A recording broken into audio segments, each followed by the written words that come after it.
time.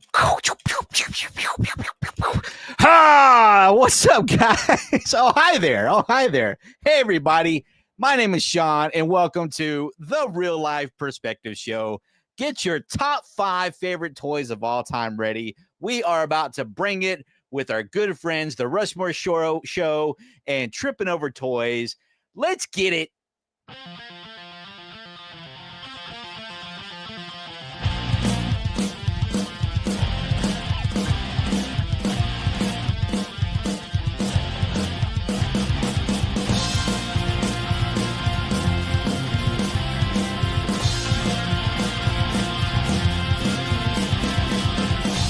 All the places we have been, barbecue to watching Nickelodeon.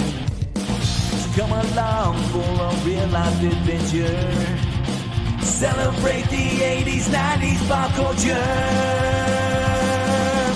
It's Friday night. It's time to go live with the real life. Friends by our side, have a drink or two. Talk about cartoons. Here's a toast to you, the real life crew.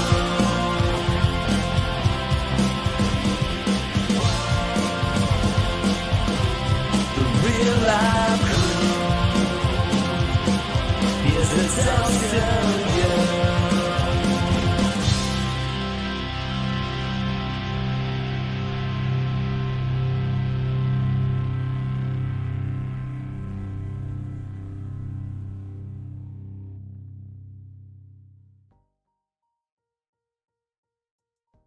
What is up, my friends from the interwebs? We've got Rushmore. Mr. Kirk, say hello to the internet, my friend.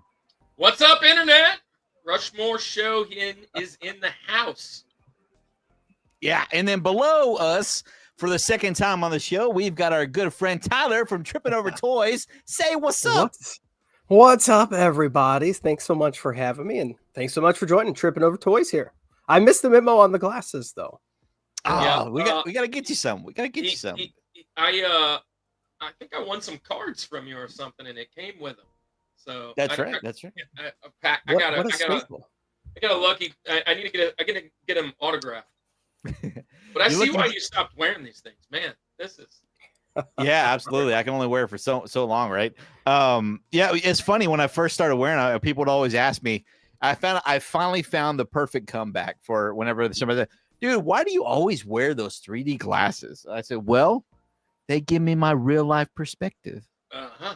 Oh, good one. What do you think about that? You like that? That's clever. Like that? That's really clever. Let's get into our first segment, guys.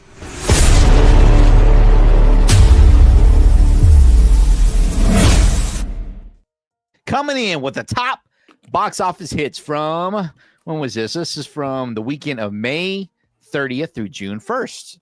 So the previous weekend, as always. So coming in at number 5, guys, we have got Bring Her Back. Number 4, Final Destination Bloodlines. Number 3, Karate Kid Legends. Number 2, Mission Impossible, The Final Reckoning. And finally, number 1, Lilo and Stitch, the live action movie. Any interest, any thoughts, any gripes or groans about these top 5 from last week, guys? Give me your thoughts. Kirk, what do you got going on with this list? I haven't been to the movies yet this summer. My kids want to see Lilo and Stitch for sure. But yeah, I have no complaints on any of these. I don't think. Looks like a pretty good list to me. Tyler? Well, my son actually went to see the Mission Impossible movie with a bunch of his friends. He's 15, and he loved it. Like, I know things that I've seen from the movie is great. From what I understand, maybe some of the resolve of the story was a little bit, I think, miss expectations of the fans, to say it lightly. But it's a Tom Cruise movie. If there was one I wanted to go see right now, it would be that one. I do think the Lilo and Stitch looks good. Again, I know there's some rub over like some changes in the story, things like that. But honestly, I think the casting was so good, and it's such a unique Disney film, kind of stands out on its own. But I mean, I look all of the if any of these should probably be higher, it's probably Karate Kid. But again, I haven't seen it. Kind of like Kurt, I haven't been to the movies. What was the last thing that I saw? I mean, it's been that long. I can't, I can't even remember the For last me, thing that to I the saw. Theater. I've not been to the theater. Yeah, I'll say, before I had kiddos, I was following the Final Destinations for a while there. They were fun, and and then I had kids. I was like, I ain't bringing that bad juju along in front of my kids in this house, And then Karate Kid, I loved Cobra Kai. Cobra Kai, phenomenal series. Really loved it. I heard some groans about the movie itself, Karate Kid Legends. Mission Impossible, I love Tom Cruise. Who doesn't love Tom Cruise? I think me and the wife are going to binge this summer at some point. We're going to watch all the Mission Impossible movies just so we can catch up. I think I left off at Ghost Protocol was the last one that I saw. They're fun. I got no complaints about those movies. Those are great.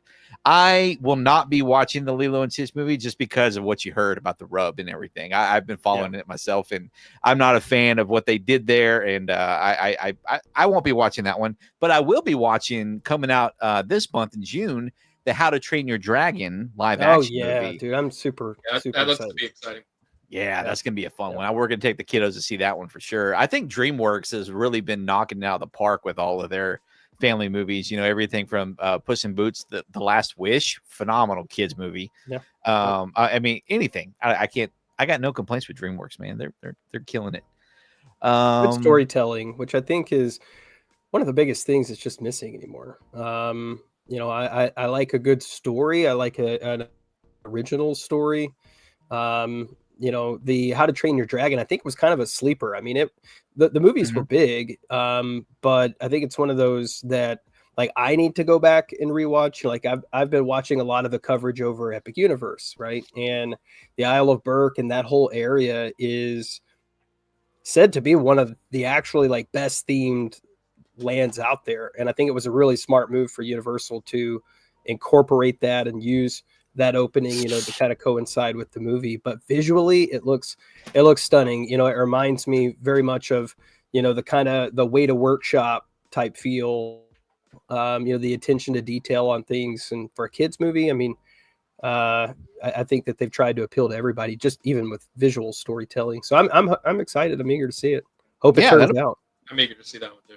Yeah, that'd be good. Yeah. And Gerard Butler is actually coming back to play his father, which he did the voice, which is pretty cool. Yeah. Of course, my wife is super excited to see Gerard Butler, of course, in any movie of his, as that. So, yeah, absolutely. So that's cool. And then coming over on Twitch for the top 5 most watched games, we've got number 5 at Counter-Strike, number 4 at Elden Ring, Night Rain, number 3 League of Legends, number 2 Grand Theft Auto 5, and number 1 Just Chatting. And the reason why we always promote Twitch, I do have a Twitch channel at twitch.tv/real life perspective. Sometimes it's been a long time. It's been probably a month or two, but sometimes I'll stream like old Nickelodeon shows and movies on there on Saturday nights. I'll have that old school HBO introduction and just rock it. Remember from the 80s where it's traveling through the downtown era, remember that good times, and I'll just play some old movies like Willow or something nostalgic, something nostalgic to me, and all that good stuff. So that's why we do the Twitch over there. And Just Chatting is number 1, and that's basically the category I'm in over there. And then I just gave you a follow over on the Twitch side. Oh yeah, please, thank you very much. Appreciate that. You're man. You're at 53 now. No way. Am I over 50 followers? Wow. You didn't even celebrate. Yeah, we need a party. I had no idea. I had no idea. I was twitching out, guys. Twitch is a hard platform unless you're streaming games. It's just and you're streaming for 6 hours at a time. we jump over there, and last night I think was probably the most viewers we've ever had from Twitch, and it was 4. So I mean, we always simultaneously send it over there, but it's a hard platform because the algorithm doesn't do the same things as a lot of the other algorithms. Oh, is that what it is? Yeah, I noticed it is a tough platform to get some people. It's a lot of word of mouth. To be honest, it's kind of like these people that know these people that know these people type thing. There you go. And least they that's tell what I'm two learning. friends. And they tell two friends. And they tell two friends. The telephone And, you know, game. Yep. Yeah, so that's over on Twitch, guys. And then check this out. This is a movie fact. I'll try to do a movie fact on the real news here. River Phoenix died just before he was set to film in his role as the interviewer in Interview with the Vampire. The part was recast with Christian Slater, who donated his earnings to Earth Slave and Earth Trust, two of Phoenix's favorite charities. How about that for a movie fact? That's pretty cool. You don't often see things like that called out, right? So it's good to see it. Good to see it. Yeah, right on, right on. Yep. So that's gonna wrap it up for the old real news. And let's say hi to the people in the chat. Who was the first to the key tonight? We had Kirk. Hello, Kirk. Hey, first to the key. I can't wait. Howdy. There he is. Yeah, I put that on yesterday or the day before yesterday, but yeah. Oh wow, that's awesome. I love it. So, does anybody understand the reference? First to the key. When I say that, No, I don't. first to the No. key. Mm-mm. That would be I probably should. yeah. Once I say it, you guys will totally get it. Especially because I know Kirk, you read the book. Ready Player One. There you go. There Oh you go. yeah. Okay. And then who was first to the egg tonight? It was a Rushmore show. It was Yeah. Kirk and the You guys are Rushmore show. killing it. I know. Well, I Let's just go. did that. So I just did. We got our good friend Angelos Hardy. Hey guys, it's been a while. Yeah, buddy, it's good to see you, man. Thanks for coming on tonight. Yeah, it's been a couple of weeks. Had a lot of family Angelo. stuff happening. And then a newbie, we've got Ranger Restoration and Repair. Triple What's R. saying what's up? Is Hey, that what's one up, of your friends, Tyler? Dude. Yeah, it is. Thanks for joining. Yeah, tried to hopefully bring us in some new folks. Introduce them to the show. I mean, anybody that's a geek like us or nerd, whatever term you like. 80s kid, 90s kid, like it's all good here. Yeah, so come on over. Appreciate that, man. And then we got Angelo saying howdy. Well, how's it going? Because I said something in the hat. I'm trying to get my Nightbot going. I don't know what happened with my Nightbot. I might try to. He's normally. Let's see. Hey, we got Trumpet Master 77. What's up? Yeah, that's our good buddy Trumpet Master. Arg. Trumpets and barbecue. Yeah, Best. dude. If you want the best barbecue content on how to cook barbecue, if you're a novice to it, this guy will teach you. He goes through whatever he does, There we go. It is working. Okay, there's Nightbot. He should be starting to kick things up there. There. Yep. So we got Nightbot there. And we got Angela saying, I'm doing all right. Just enjoying the summer. Man, tell me about it. I work outside, so it's been in the 90s. It's been in the 90s here in Texas, so it's been a little toasty. We're about to get in the 80s, so sorry. Lame joke. We're headed to Florida soon, and the forecast while we're there is like mid 90s and rain. And all I can think of is just being damp and miserable. But I'm from Tennessee, so I'm like the southern humidity and heat is just kind of bred into me. So I'll be okay. But my wife's from Michigan, so now granted she's We're been in here a long Georgia time. right now, Tyler. So I know what you're saying. Georgia, yeah, we're close, man. North Is Georgia. is Tennessee pretty humid? Yeah, it's all forest, so it gets like pretty sticky in the summertime. Like it just holds and retains all the moisture from all the woods, and it's it gets bad. Like probably not. So I spent a lot of time in Austin, years ago with work stuff, and it's a different kind of heat a little bit. Like Austin's just hot. It was you just step off the airplane, dude, and you're just like I'm literally like just straight melting. Yeah, and it was hot. It's like middle of summer, but it is what it is. It's like I can't handle the cold. I can handle the hot way more than the cold. I used to ride the bus system to downtown Austin all the time, and people would always complain that it was too cold. It was too cold on the buses, and I'm a hot-blooded person, and I would always tell them, guys, here, just think about this for a second. If he cranks up the heat, if it's cold in here, you can always throw on a jacket. You can throw on a blanket or something, guys. If he cranks up the heat in here and I start sweating, there's only so many clothes I can take off. you know, because that's how I always try to look at that, man. But hey, if you type the word real in the chat, your YouTube channels will populate, and there you go, just like that. Type the word real, and your YouTube channel appears just like that. And that's everybody in the chat. Let's grow this community. Type that word in there, guys, REEL, and let's get the party going, guys. But that's pretty much it on the movie facts and the reel. Let's get into our topic because I'm excited for this one. Let's go.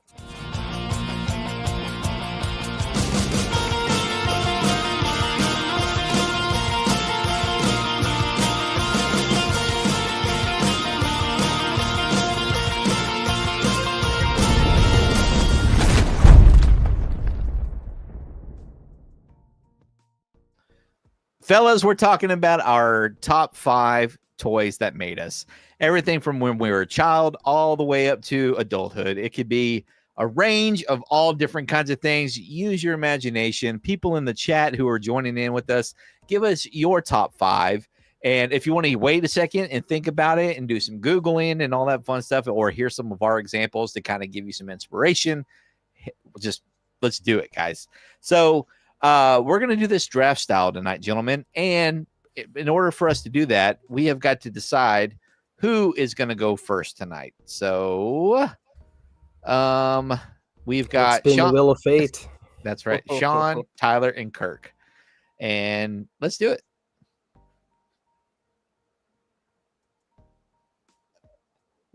All right. Mr. Kirk. Kirk is the winner. It's going to be going up first. And then I'm going to go last because I like to always try to, I don't know why. I don't even know why I put my name up there. Because guests always go first. Just so it looks like there's more names up there, I guess, so it's going to go Kirk, Tyler, then me. Okay. All right. That's okay. Plan.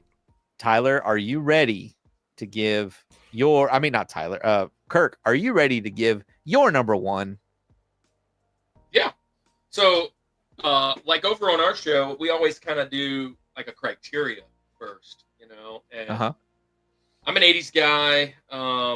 And if you come over to our show, you'll see that we love sports, movies, music, video games, food, and a lot of nostalgia. And so, I really just kind of leaned in and was like, all right, we've actually done this show on our thing. And I thought about going back and looking at my picks and then just trying to like add one. And I was like, no, I'm just going to do it again.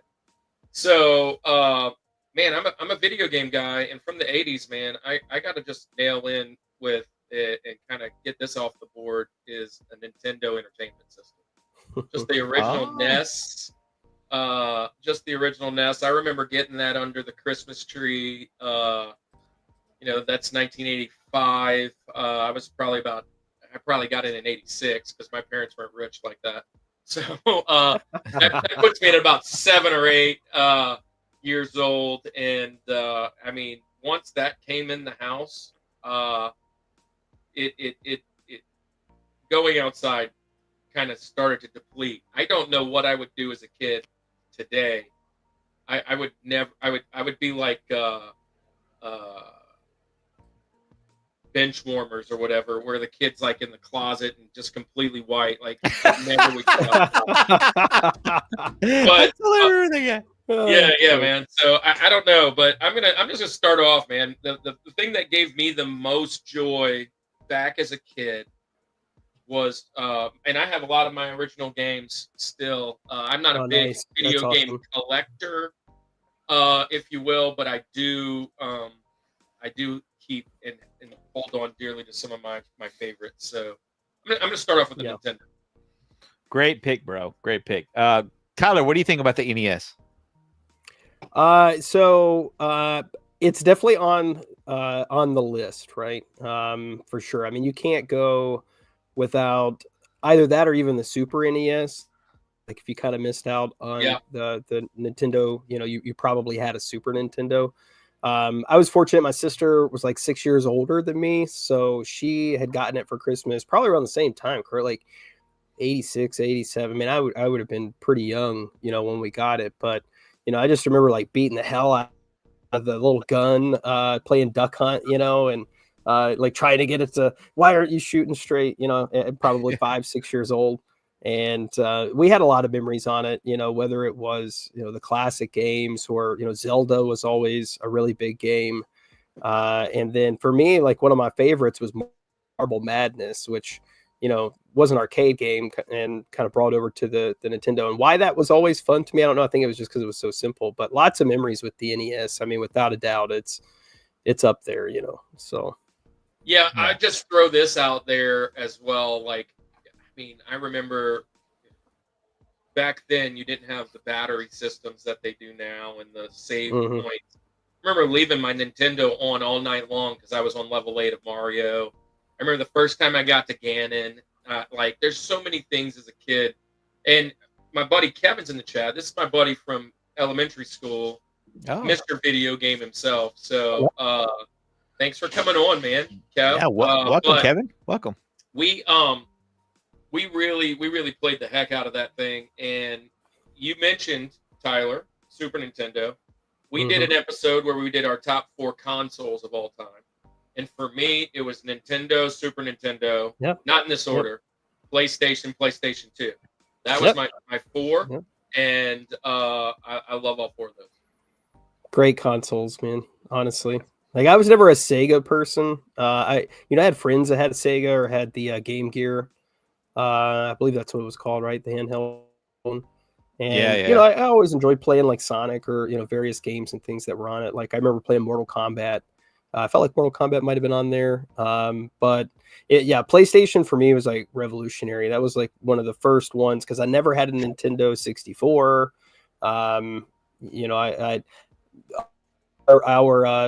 video store at the time called Captain Video, which is an amazing name for a video place. And you could tan while you were there, right? There were tanning beds. And, that's such an 80s thing. That's an 80s, 90s thing there. Bro, like this video store was the best, right? And, my mom, dude, she would like tan 4 times a week. And so I just hung out in the video store, right? And so we knew people that worked there, and you could rent game consoles. I don't know if you can remember if y'all's video stores ever did anything like that, but they'd rent the console. And so we always just like rented a Super NES, and paid like 5 times. We probably could have bought one easily with the amount of late fees that we had from not returning them. But that. So the Super NES sort of sits into that memory of like that time of my life. And the PlayStation was really the first one that like I felt like was my console, if that makes sense. Yeah. And there were so many good games. Like I loved Parappa the Rapper, Twisted Metal. What you have, Final Fantasy. I mean, so many just great games that was on the PlayStation. Resident Evil, and I just kind of went nuts. At that time. So yeah, I hear you on the PlayStation original OG. I will say this, I don't know if Kevin's still hanging around in the chat, but so we would have been freshmen in 92. So it must have been about 90 or 91. There was a place in New Orleans, because we're from right outside of that you would pay like per half an hour or an hour to be there, and they had systems all over the place, and you would just go and they would hand you a game and you go play on the system. And that's cool. Had a Neo Geo, and Kevin went there and played the Neo Geo for like the first time ever, because it's like the Warp Zone. We went to see played it, and I think we played Ninja Combat, huh, Kevin? But and beat it. Awesome. Yeah, that was a fun little place. The Warp Zone. That's cool. Fun. Hey, before we get too far down in the chat, we got to shout out Trumpet's list here, guys. He's going with the Micro Machines, the He-Man. Oh, dude, yeah, it's such a good one. The Ninja Turtles, the G.I. Joe, and Transformers. I mean that is a legit list. Yeah, that's a good list. That's a very good 80s full on 80s toy list right there. That's Sears catalog.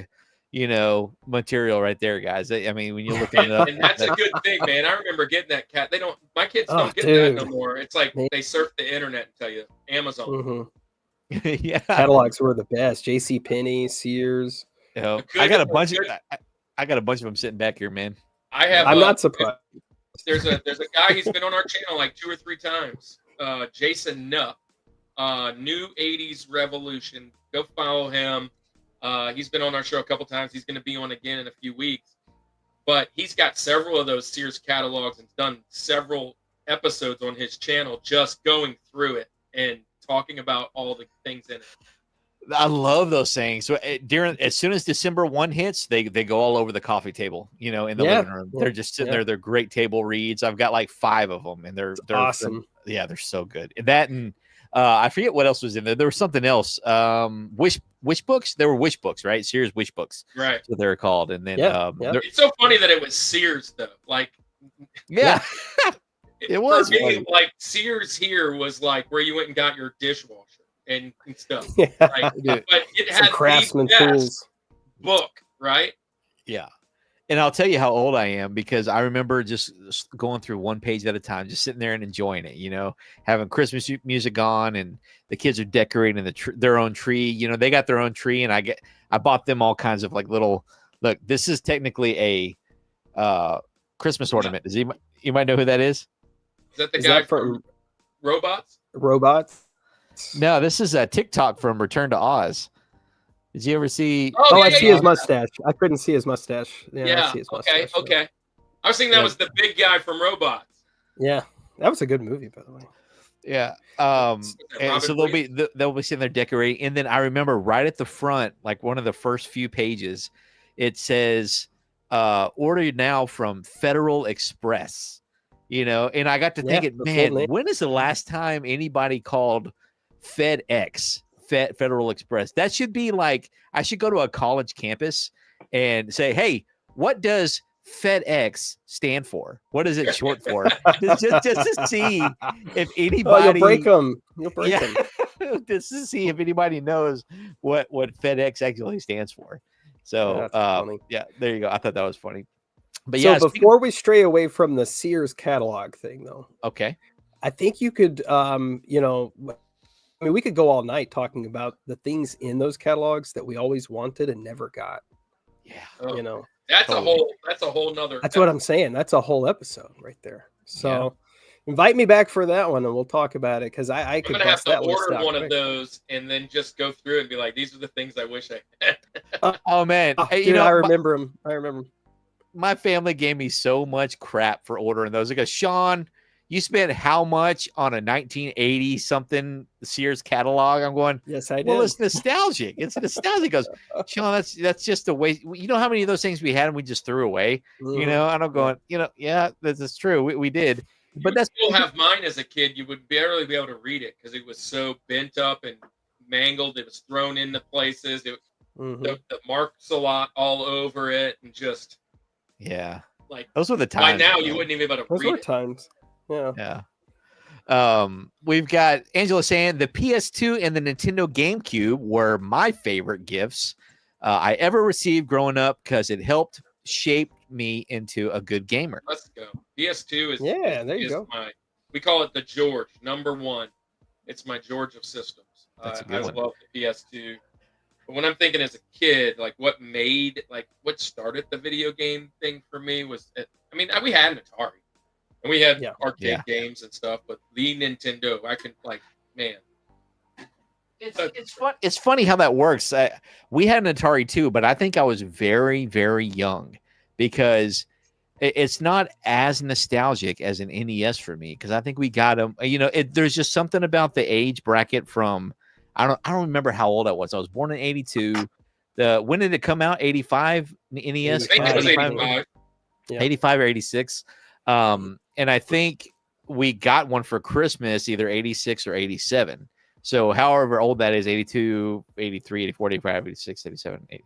So 5 or 6 years old, I have those memories. But even prior to that, we had an Atari. And I remember having some great memories with my dad. We would play this old football game on Atari where you just ran across the field and there was a hack to it. I'll never forget. He would always just go, because he was, he was older. He knew what he was doing. He would just smoke me. He would just start running down the field. He would go, he had that same, that was his sound effect. He would just do that. But the glitch in the game was he's running this way. If I started running that way and you left the screen, boom, you pop out from this side of the screen and you could tackle them. that was Oh, a great nice. hack. Nice. Yeah, that was That is such a a good great hack. Yeah, it was a good hack. But the Like the NES old Tecmo Bowl hack where you're just kind of do this. Just go up and down, all the way down. is that what you do? Is that how you win? Yeah, yeah. Or- You That gotta was a think- good game. That or pick Bo Jackson, right? even then, that just I makes start- you faster. I always heard the rumor that if you beat Bo Jackson, you're unstoppable. But I just recently started recollecting NES stuff because me and the kids play stuff on here. I've got the original NES system and the top loader. I find the top nice. loader, the top loader is easier to work with than the older one. Both of them are cumbersome. They're like you got to do the whole blow in them and wiggle them. I can't tell you how many times it takes me, but I started recently collecting the games that were nostalgic to me. A lot of people hated this game, but I thought Dr. Mario. That was, it wasn't bad. I Yeah, played I it more on. Maybe Game as a Boy, kid I didn't like it the as Game much, Boy but now as an old fella, that's a nice chill game. And Well, I'll tell you, it's hard to find any game anymore that you could just like pick up, play for a few minutes, and just put back down. Yeah. And that's how those kind of games were, with the exception of like games where you had to progress and things within the game. To your point earlier, like having to leave the system on, but it's like I like those simpler games. I mean, don't get me wrong, I can sit down and play a complex game like the Hogwarts Legacy was probably one of the last ones that I played. But Mhm. I sit down for like 30. It takes me 30 minutes to relearn the controls, right, and figure out where I'm at in the story. there's so many more buttons, right? So many more buttons. You Yeah. can't Somebody the other like not day, I was like, appreciate. "Man, before I'm done, I think I want to go through like the Final Fantasy series again." And then I Oh, thought about it, and I was gosh. like, "I'm in my mid 40s. I'd be in my mid 70s by the time I finish that." Yeah. You you would. just don't have that kind of time like we did as a kid, where you could play, 12, 15 hours a night. And if you did, you Yeah. don't have kids or a wife right now. So Exactly. That's true. That's true. Yeah, Yeah, my I- son's 15, living the life on summer break, like waking up, playing video games well, all day. I'm like, living that life too because I'm a teacher. So, but even oh yeah, then, welcome to summer break. Yeah. even then, I wake up and I'm like, yeah, I just don't want to do that. Yeah. But I mean, there's so many other things you feel like you have to do. Like that's me. I'm like, there's like 15 other things I need to be doing right now. Gotta mow the grass. Gotta, paint the shutters. Gotta. I mowed the grass this afternoon, man. I mowed my lawn this afternoon, and I felt great about it. It was great. But to your point, man, Good. about simpler games, Tyler, I'm 100% the same way. All these games I'm about to show you were all originally on the Atari, but then they made classics for the NES. Yeah. I had started collecting these, so these are going with here. Just the original Mario Brothers. Love this Yeah. game. Okay. I don't know if you guys remember that one. yeah, But it's Yeah. just so simple. It's just that's basically the game that they used. What was it, Super Mario 3, when you bumped into each other and you kind of fight to take over the controller when you play Yeah. two players. Is that what you Remember do? I don't know. I never Yeah, you never can, heard of like- that. Yeah. It's in Mario 3. So when the two guys come together and you can wrestle to take the controller back over. What? I never knew that. No Did you play way. that game? Yeah. I need to check that out. Me and the kids will play it. Well, I'll play that with my kiddo, and So then I'll the be like, next hey, time, you know how they're on the map system, right? Whoop, you're on the map system. When Yeah. you go over, if you're Mario and you go over Luigi, I think it's hit select, and you'll play that game. And whoever wins, it's their turn. dude. I've heard of this. I've never seen it done. I don't know how to do it. That's I think amazing. it's select. I keep thinking it's select. I bet if Kevin's still here, he'll tell you what it is. But I need to try that. I forgot that when you're on the map, there's two. It's both of y'all at the same. It's both of y'all at the same time, right? Yeah. Mhm. Okay. I Okay. mean, if you're okay. on the same map, because you can leave each other. Oh, that's true. That's true. It's a good point. And then I picked up this one. Who doesn't love this Oh one? wow, Cubert. Good old Cubert. Good old colorful Cubert. Yeah. And then check this one out. Of course, I had to pick up Donkey Kong. Yeah, that's Classic, the classic. literally. So that's got what, 3 games on it? There? Yeah. I think it has Yep. 3. It's got 2. It's got Donkey Kong Kong. Jr. Yep, and Donkey Kong Jr. How many references can you think of where Adam Sandler talks about Donkey Kong in his movies? I don't even. I can't even think of one. Well, I thought about it the other day. I can think of 2. One was in Billy Madison, where he's sitting at the table and he goes, Mortal Kombat is the greatest game on Sega Genesis. I disagree. Mortal Kombat is a very good game, but I think Donkey Kong is the greatest game of all time. Donkey Kong sucks. You know what? You suck. Yeah. The only thing I immediately thought of was it's on like Donkey Kong, but I didn't know if that was from them. And then the other one is, did y'all ever see Pixels? That newer movie? Oh, well, yeah. No, I didn't see that one. Yeah. Oh, you got to see Pixels. It's a Chris Columbus movie. Chris Columbus movie who did, right. Home Alone 2 and 1. But I got to tell you, you want to talk about one of my, I've never played this game before. There's a buddy that I follow. He's been on the show before named Broken Arcade, Till Paris from Broken Arcade. If you've never seen him, he's got his own arcade in his garage. He took us around in the show and he showed us this arcade cabinet. I said, that is a good looking cabinet. And I picked up this game. If you have never played this, that's underrated. Wow. That's I haven't seen that. Yes, that's amazing. It's simple. It's just like the Mario, the original Mario. You run up and down. You're getting chased by Bluto, and you have to Olive Oil is throwing hearts down, and you have to collect all the hearts. That's the thing, and eventually you'll get some spinach will pop up, and you have to grab it, and you get super power up. And you can go knock out Bluto for a good solid 15 seconds or so. But fantastic NES, great pick, Kirk. Great pick on the NES there. So, I was thinking it was 20, but apparently it's 1, 2, 3, 4, 5. 1, 2, 3, 4, 5, 6. 6, so it's 30. There are 30 Black Label games, and that you just showed 2 of them. Popeye and you showed and Mario Brothers. Those are both Black Label games. What does that mean? Black Label mean? That's the original 17 games that came out. Oh. Like those are the release games. Remember, they all have the same. They all have like a black case, just like the cover of those games. Remember, and so that's one of the original 7 or 30 games, I guess. Yeah. Super Mario Brothers and Mario Brothers was both of those. But the original Donkey Kong Jr. were on there too. But you guys pretty cool. Yeah, I like this classic. They're so fun, and my boy will play with them. Hunt. Yeah.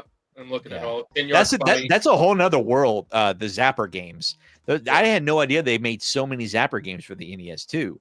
I found some that I never even heard of that I started playing. So Ranger there, N64. If you like N64, you need to come on over to our side of the world. My buddy Andy loves that. We had Mort's Garage on, and we talked N64. Mort collected every Nintendo 64 game in box with manual.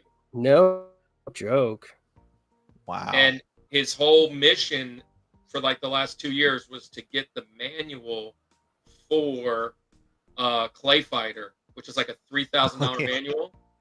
What? And he ended up getting it. That's wild. Angela says, as an adult, I'm a big fan of toys from Japan, especially the ones with superheroes like Ultraman. Man, I never watched Ultraman. I know it from the Ready Player One book. That's about as much as I know about Ultraman. Which we have an episode coming up. I'm so like green on that kind of stuff. But we have an episode coming up where a friend of ours, he's really big into it, and he wants to do either like kaiju monsters like Godzilla and stuff, or Ultraman, or Henshin Heroes, that's another that world. And I don't know what we're going to do, but it's coming up in a couple weeks. That's cool. Good to know. A little shout out here, Tyler. It says, I noticed one of you guys got a Red Ranger helmet in the background. Yeah, I'm assuming that might be called out today. Let's take a look at it. There we go. Well, look, he's down there too. What? Look, this thing's got so much dust on it. I need a dust. Sorry, y'all. Yeah, I just blew it. But yeah, the little Hasbro Lightning Collection one. Yeah, Kurt, you probably hit the nail on the head there. This guy over here, though, is look at this guy. There's some down there on the ground too in the back, and that's Power Rangers way back there too for sure. Wow, that's awesome. Look at this dude, man! Isn't he awesome? Yeah, he's huge, man. He's huge. And so so this is made by Bandai. This was One of the original, like 90, probably 94, I think is when they made these, and they're actually quite rare from what I'm finding. They made this and I think the White Ranger back in the day, but no, I And found your this. original? No, I actually found this recently at there was a signing where a couple of the Power Rangers came, and we were hanging out at this toy store where they were signing. And anyway, so kind of chatting with the guy, and I came back another day just to bring my son up there, and a guy came in wanting to sell a bunch of Power Rangers stuff and like random turtles. And it's actually funny because I have like a whole bag of stuff back here that I ended up picking up from that purchase, and I got this guy out of that deal. He brought him in, and I initially kind of passed on him, and I got to thinking about it, and I actually had gotten the guy's number, and I texted him. I was like, hey, look, I'm kind of thinking this back over. How much do you want for this guy? And I got an excellent deal on him, and in the box they go for like $450, $500. He's missing the belt, and as you can see, he's missing his shoes. But so apparently the boots came off, and so the guy that I bought this from had it as a kid, and so I was like, okay, tell me the story with the boots. Why doesn't he have boots? And he's like, because as a kid I would take these boots off and I would wear them. I was gonna say, I bet he wore those things as a kid. Yeah, and so what's funny is if you look these up, there's so many of them without the shoes, which there's not many. There's maybe 3 or 4 on eBay. Did we lose you? No, can y'all hear me? Kurt, can you hear me? Yep, I can hear both of you. Something popped. Okay, cool. All right, little internet glip maybe, but anyway, yeah. And look, I mean, it's so detailed too. I mean, he's got toenails. He's got won't focus at the moment, but yeah, he's got a lot of detail. But yeah, he's pretty wild little dude. Oh no, I lost everybody's audio. Hang on a second. Be right back. Well, we can hear you, Sean. If you can't hear us, check 1, check 2. So Tyler, we'll keep this show going. Let's just keep this thing going. Is that your pick, by the way? No, that's actually it's on deck. It's not number 1. I was just making sure that wasn't your pick. Yeah, because I don't think that you've done your pick yet. But I was going to say, this didn't make my childhood. I wasn't a Power Rangers guy. Yeah. We might talk about it later why. But I'm not really a Power Rangers guy. But I worked at KB Toys when the original Rangers released. Pretty sure. That's awesome. Pretty sure it was the summer of either 94 or 95 because I was in high school. Mm-hmm. Or not the summer. It would have probably been like Christmas because I worked there for summer and Christmas. And I opened a box of them, and I have the 5 original Rangers still in box that I purchased. So that's one of the things that I have. So, and I was like, oh, these are going to be worth $1 million. And altogether, they're worth about 200. Yeah, not those. The big ones that are like triangle, like a triangle box. The, I guess, 6-inch figures. Wait, no, they're probably 12-inch figures. So probably a foot. Like that? Yeah, those guys. So I have the original 5 of those, and I wasn't even a Rangers fan. But they're so cool. I mean, I only grabbed them because there were moms. Because the KB was in a mall. So we were in a mall, and our storefront. You have that cage that rolls down and locks. Yeah. And there were people lining up, like shaking the thing, and just let us in, wanting to get these things. And I'm like, I gotta pick these up. So I pulled 5 out, and I just hit them in the back office. Smart, I'm like, I can't purchase them now, but I'm getting these. And there was a time when they had more value. It seems like, I don't know. It seems like the value kind of wavers on them a little bit. But to have the original 5 from that moment is is awesome. I'll talk a little bit more about about that as we get there. Hey, Sean's back. Sean, he's back from outer space. Yeah. We were just running the show, man. Yeah. Well, Kurt runs the show all the time. I knew he can handle it. So, Yeah. And then the other thing on that, I would say, is you mentioned you had some autographs from some Rangers. One of our first conventions, we do conventions, and one of our first conventions, we got a video with Austin St. John. Yeah. And he did his top 4 villains he ever fought on the show. Which is pretty cool. That is cool, man. Yeah. Yeah, That's so we just kind of interviewed him his top 4, and it was his top 4 villains he ever fought. So yeah, that's pretty awesome. Nice. I wish I could have gotten my hands on the Thundercats layer. Yeah. Oh, And yeah. at these conventions, I see that stuff every once in a while, and it's never in one piece. Like it's missing a claw or it's missing a something. I felt like there were a couple of them at Toylanta that I saw. Specific. I didn't get to go to Toylanta. I was actually invited by a friend of ours, Owazram, who's going to be on our PCG, show. what's up, man? PCG in the house. He's a buddy of ours. That's Derek. What's up, dude? Let me tell you a cool story about Derek, Sean, for your guest. He is a legally blind Christian gamer, and he logs on, and obviously he's not completely blind, but he's legally blind, and he logs in and plays games and for the blind community and for the Christian community to let them know if these are games that they could do.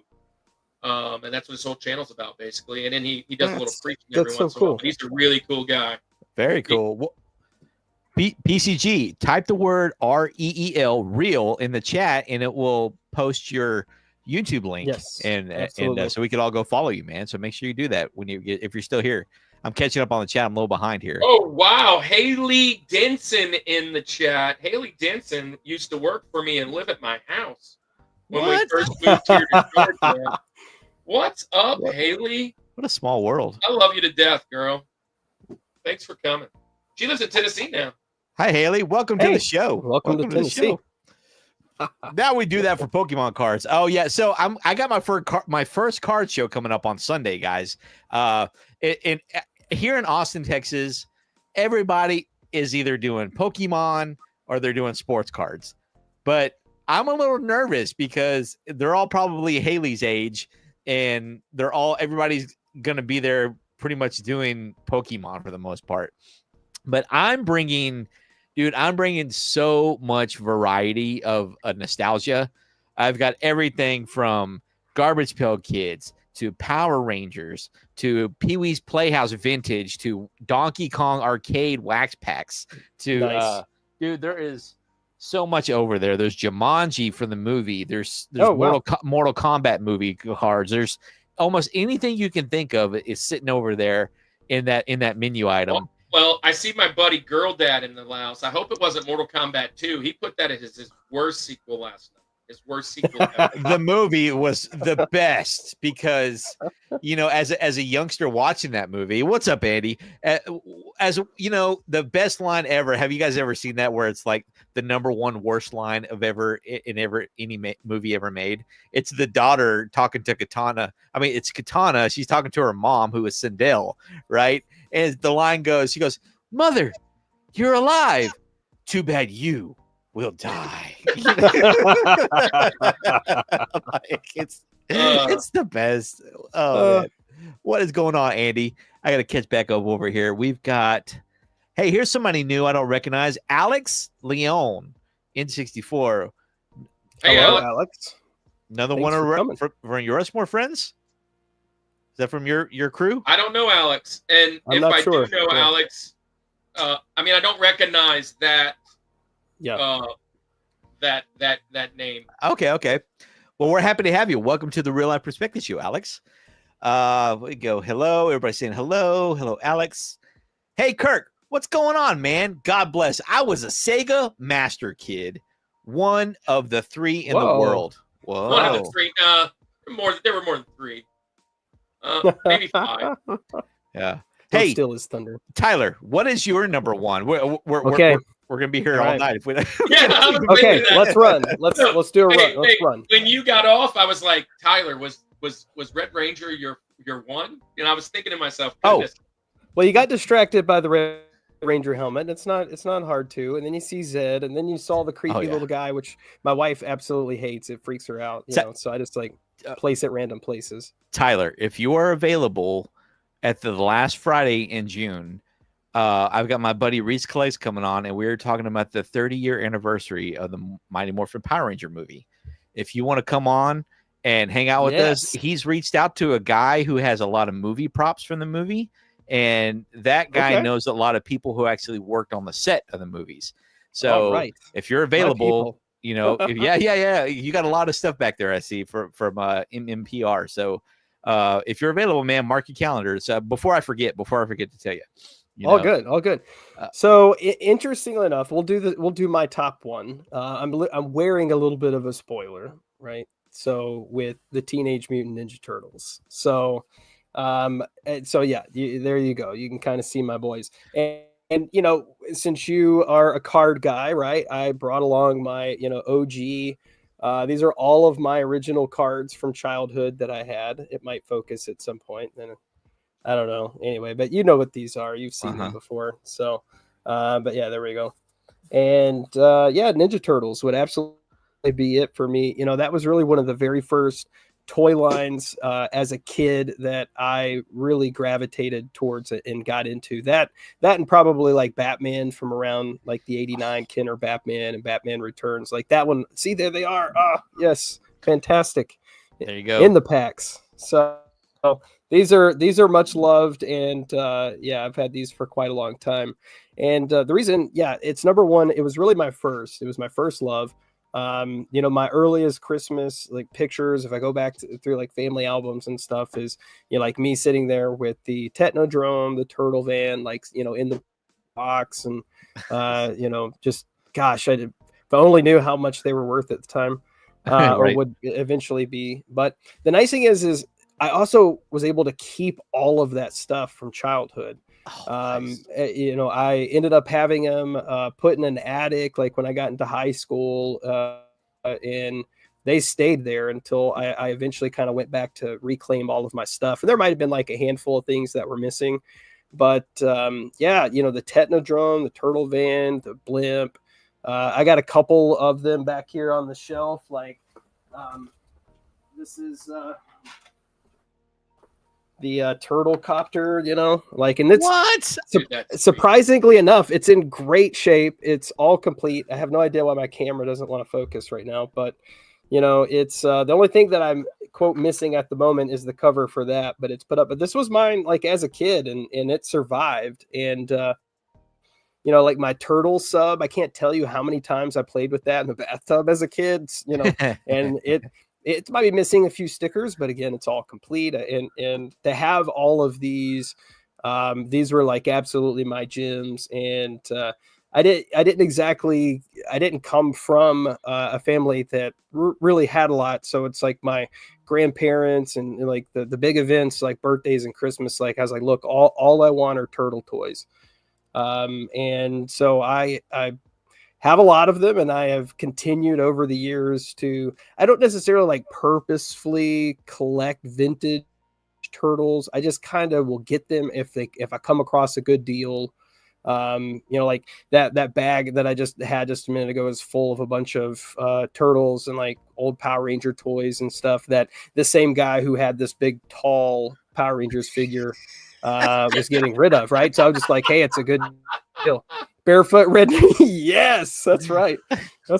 I have a pair of Chuck Taylors that I think will actually fit him, and so I think I'm going to put a pair of Chuck Taylors on him. So, there's Morphin time. Okay, he needs cowboy boots and then you can put him on a skateboard or something. Oh, dude, there's so many things you could do with this thing. My wife wants me to sell him ASAP, but it's too good.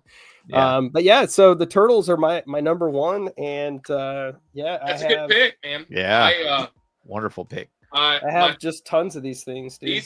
These are my son's packs. We at the convention, he bought a whole bunch of packs just like you, Sean, to kind of open for his channel.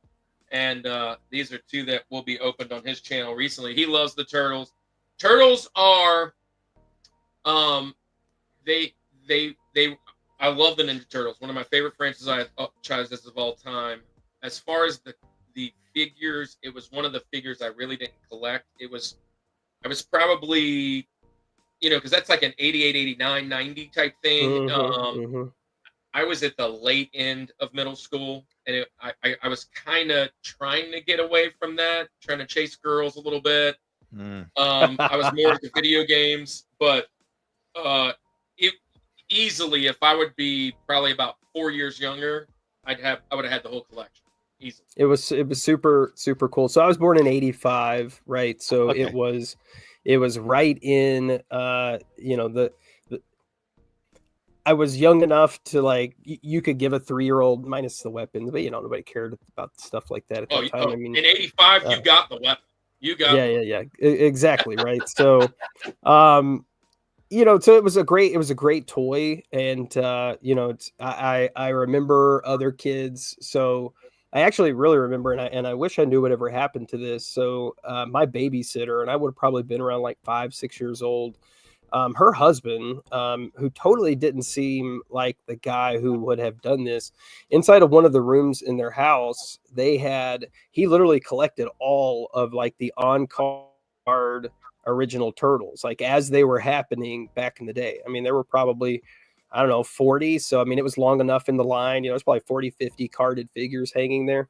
And I've always wondered whatever happened, I mean, sure somebody sold it or, something like that, but just thinking about those moments, I would sit there and look at like the All-Stars Turtles, because I didn't have them at that time, and I just thought they were awesome. Like a baseball player, basketball done, and like you had the glove and the ball, and everything for Raph, and he would spin, and anyway, I would always like see these figures.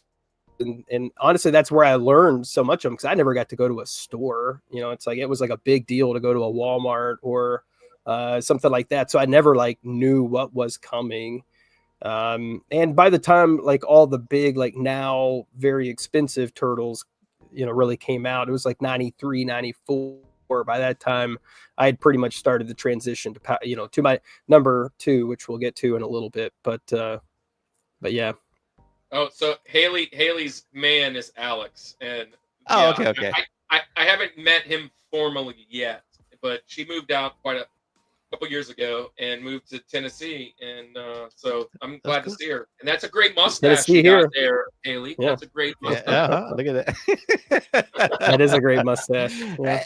Hey, Tyler and Kirk, do you guys have a favorite Ninja Turtle figure that was one of the characters that was just your favorite? I loved all of the like weird ones, like Mondo Gecko and Yojimbo and all that. But I'm gonna be honest, man, I am a Donnie guy all day.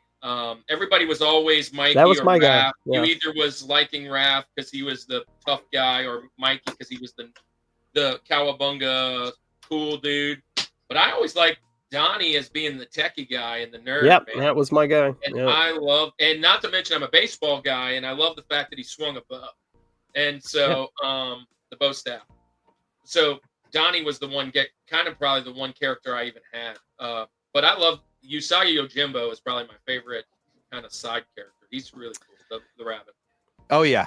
I got a love-hate relationship with Usagi because when I brought him home, my mom said, "Yeah, you can use my scissors to open it up," and I was trying to cut off his the weapons, how they come in that little plastic, that little rectangle with all the little things that you could either try to rip off. I was trying to cut it, and I sliced my finger open. So anytime I think of the Usagi figure, I think of that moment. I'm sitting in the living room. So you're talking about boxes and things, those carded figures. As a kid, like my Nintendo games, I would open the game and I would keep the box and everything inside. I had a place that I had it stored, and I had all of that. And Kevin's come over to my house and saw it. Like I had it in my garage, my closet, this nice little place. And when I left for college, my parents threw it all out. Like, dude, come on, that's heartbreaking. And it's heartbreaking. I think it was what was it, Triple R? What's his name? Anyways, he said, shout out to all the dads that never threw any of that stuff out. It wasn't my dad, it was my mom.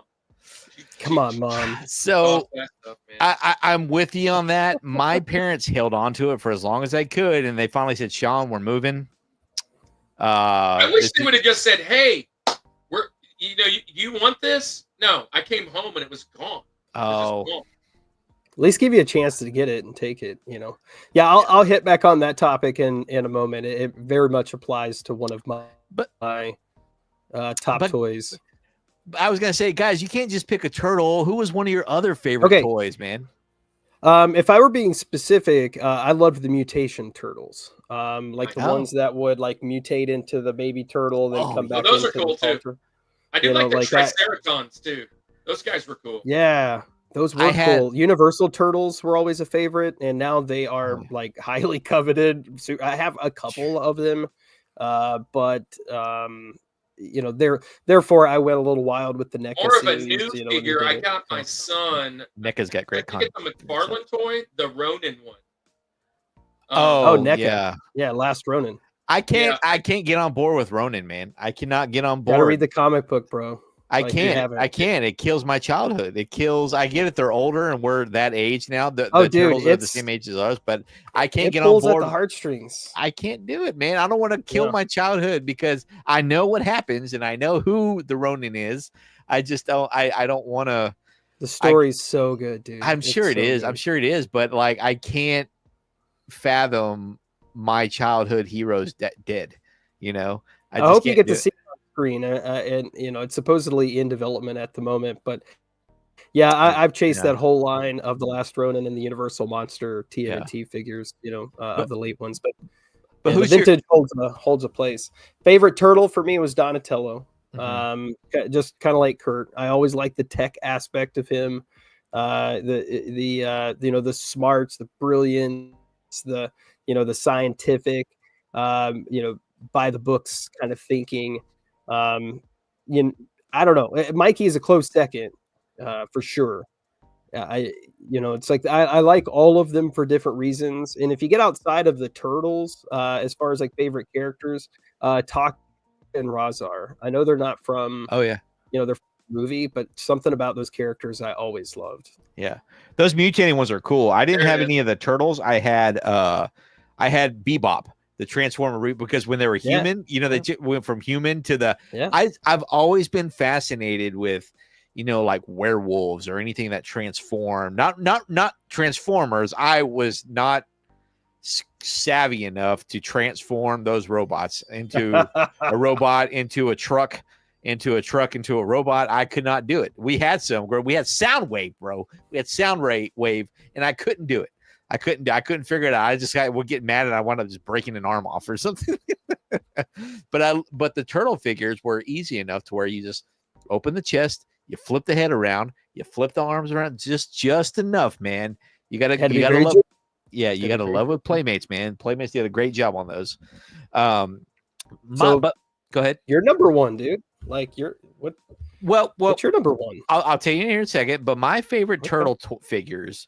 I got two of them. I'm not going to go. I mean, of course, I had the turtles, and they're all great. And everybody always says, "Oh, Raphael," you know, all that stuff. No, my favorite was Muckman because he was the detail on that guy was so cool. Mutagen was also a favorite of mine too because you could put water in him. You know. And, really? I didn't know that. Through the little cap on the top, you could put water and fill them up. So the last convention we bought. My son did.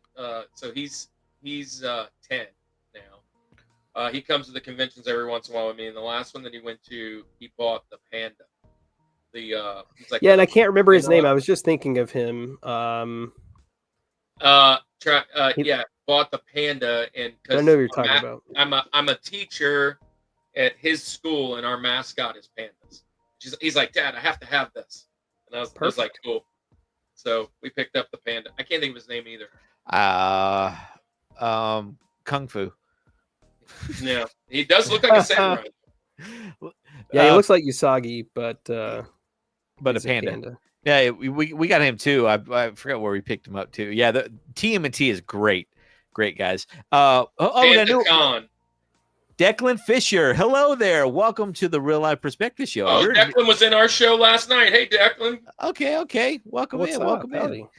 in. Let's see. It says, do you guys remember the giant turtle figures? They were made out of hollow plastic. Yeah, I have the remakes of them. I guess they're remakes. I've got all 4 of those guys when they were recently redid them.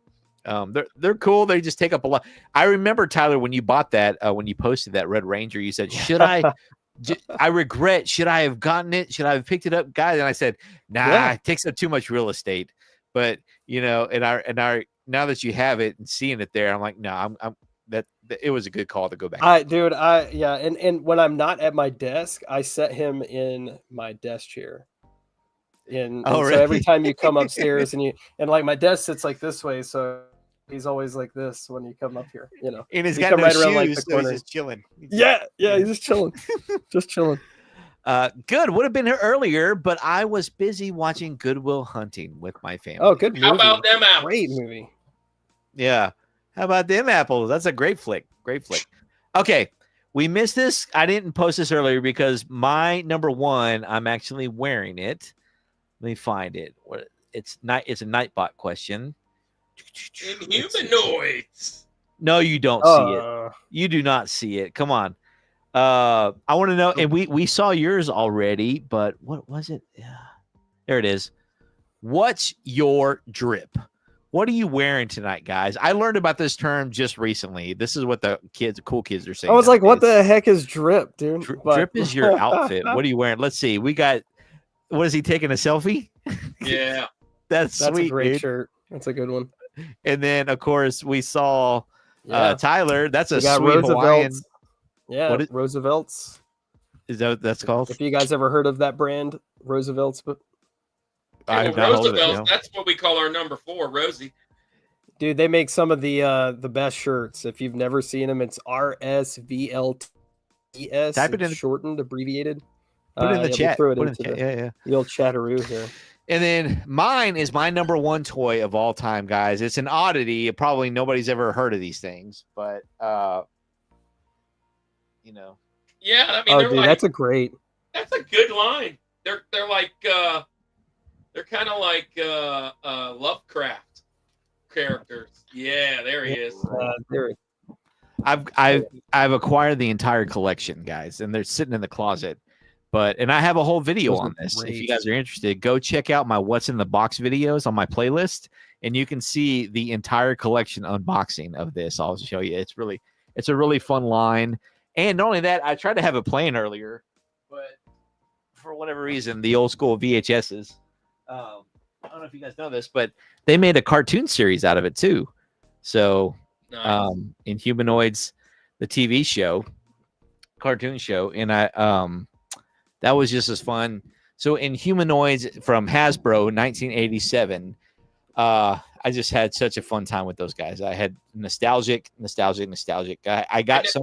I never really owned any of those, but it was definitely a nostalgic toy from the era, and I had it on my list because I was just writing things out. But last night I was just writing, like, what could I think of, and I crossed that one out because really I didn't own it.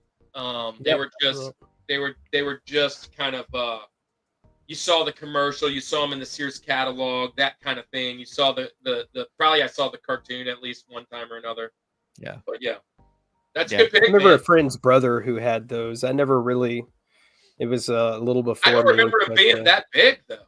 Dude, they're huge. I mean, these are the monsters. These are the kaiju monsters. There's only 3 of them.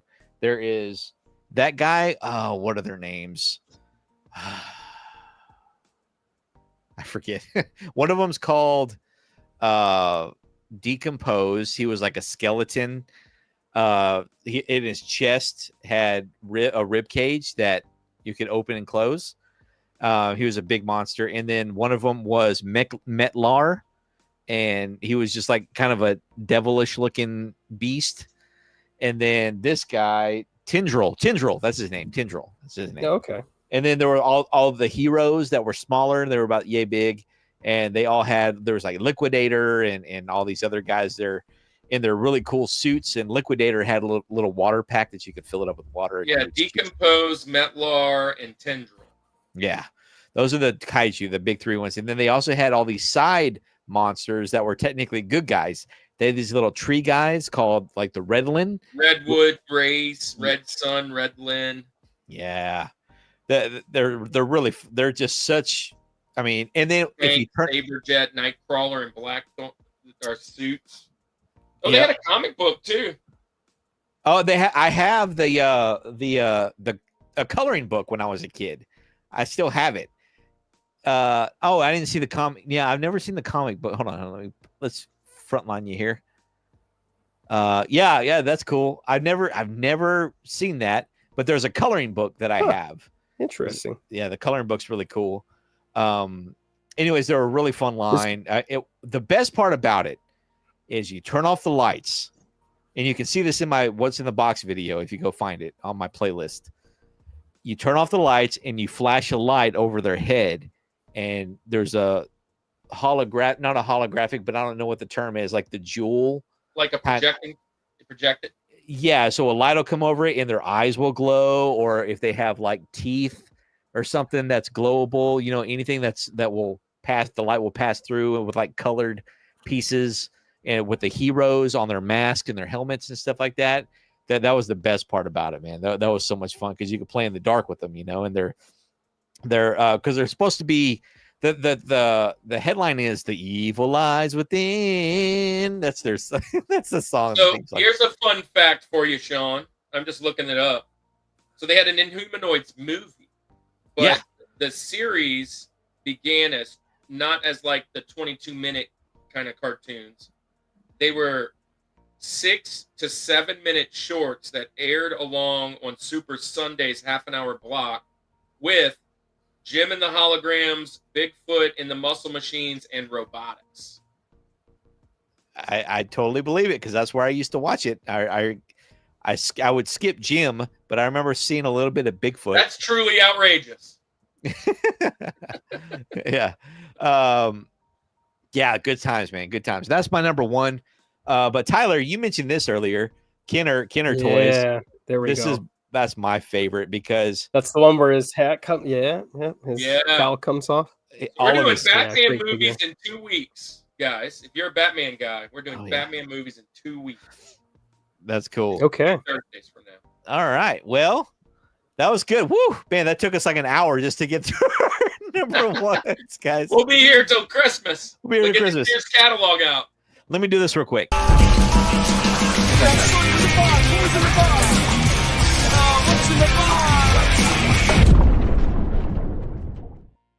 All right, I got boxes and boxes that have been sitting in my closet for months that I bought off of That was a cool little intro, though. Oh, thanks, buddy. Yeah, that was a cool intro. What's in the box? What's in the box? Drum roll, please. I have no idea what's in here, guys. These have been in my closet for months. No idea what is in here. So it's gonna be. Oh. Is this from Keith? So this was a whatnot purchase because it's a hodgepodge of a bunch of different stuff. But this is sweet, dude. Oh, I love it. I love it, love it, love it. Speaking of toys, since we're talking about toys here, guys. But Simpsons? What is that? Yeah, so I got a Bart Simpson doll. Is that the one with the string? No string, just a straight up doll. Okay. And it says it's from 1990, guys. This is from OG. OG. That's pretty beginning stuff. Yeah.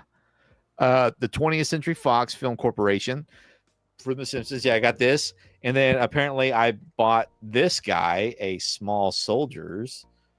Who is that? Okay. Is that? Oh, hold on, let me full screen that. Also an awesome movie. That's a very underrated movie. Power Drill Cycle is what this is called with Punch It. So that was year 2 because Simpsons came out 89. Yeah. That's really early in the run, man. That's probably a pretty cool figure. Yeah, I picked. I mean, if you get on Whatnot, you know about Whatnot, right. Kirk. So there's you can get some steals, man. Sometimes, I mean, there's some really good deals, but I don't even remember what I paid for it. Let's see. Here, you know what? There's probably a receipt in here. I bet you I can tell you what I paid for it. No, they didn't include a receipt. That's that's one of the perks of Whatnot. Sometimes they just leave the digital receipt for you, and then sometimes they'll actually print out a shipping or an invoice for you. It hides the evidence. By the way, I love Josh's top 5 there. That's Let's good see. stuff. Oh, let's scope it out. Josh? Man, we've got number 1 Power Ranger toys, VR Troopers. Bro, you know what? I pulled some VR Troopers cards. Biker Mice from Mars. Mars, love the biker. yeah. Oh yeah, I love that. Yeah, dude. Josh Those are a Otubre. few that I have. Yeah.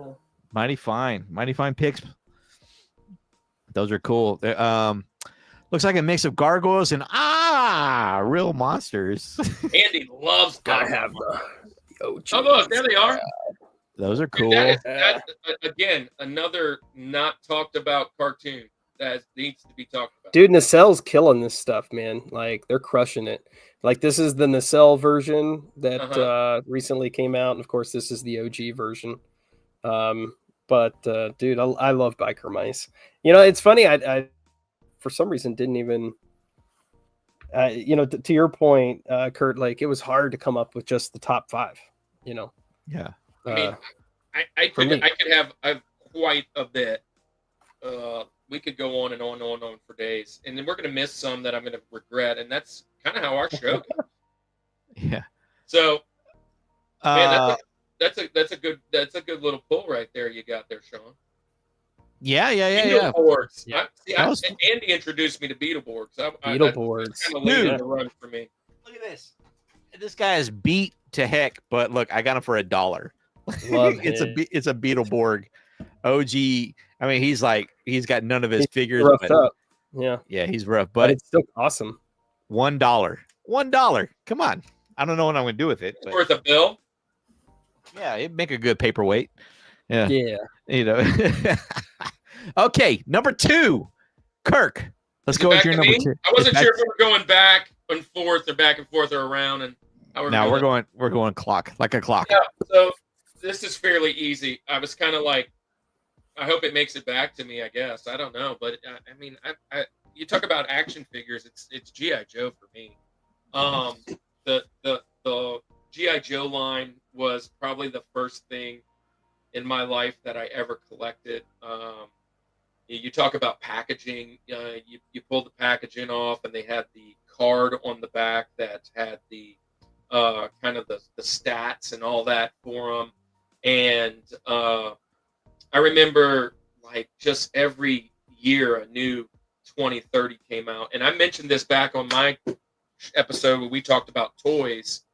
My favorite ones, well, I have a ton of favorite ones. Of course, I love Storm Shadow and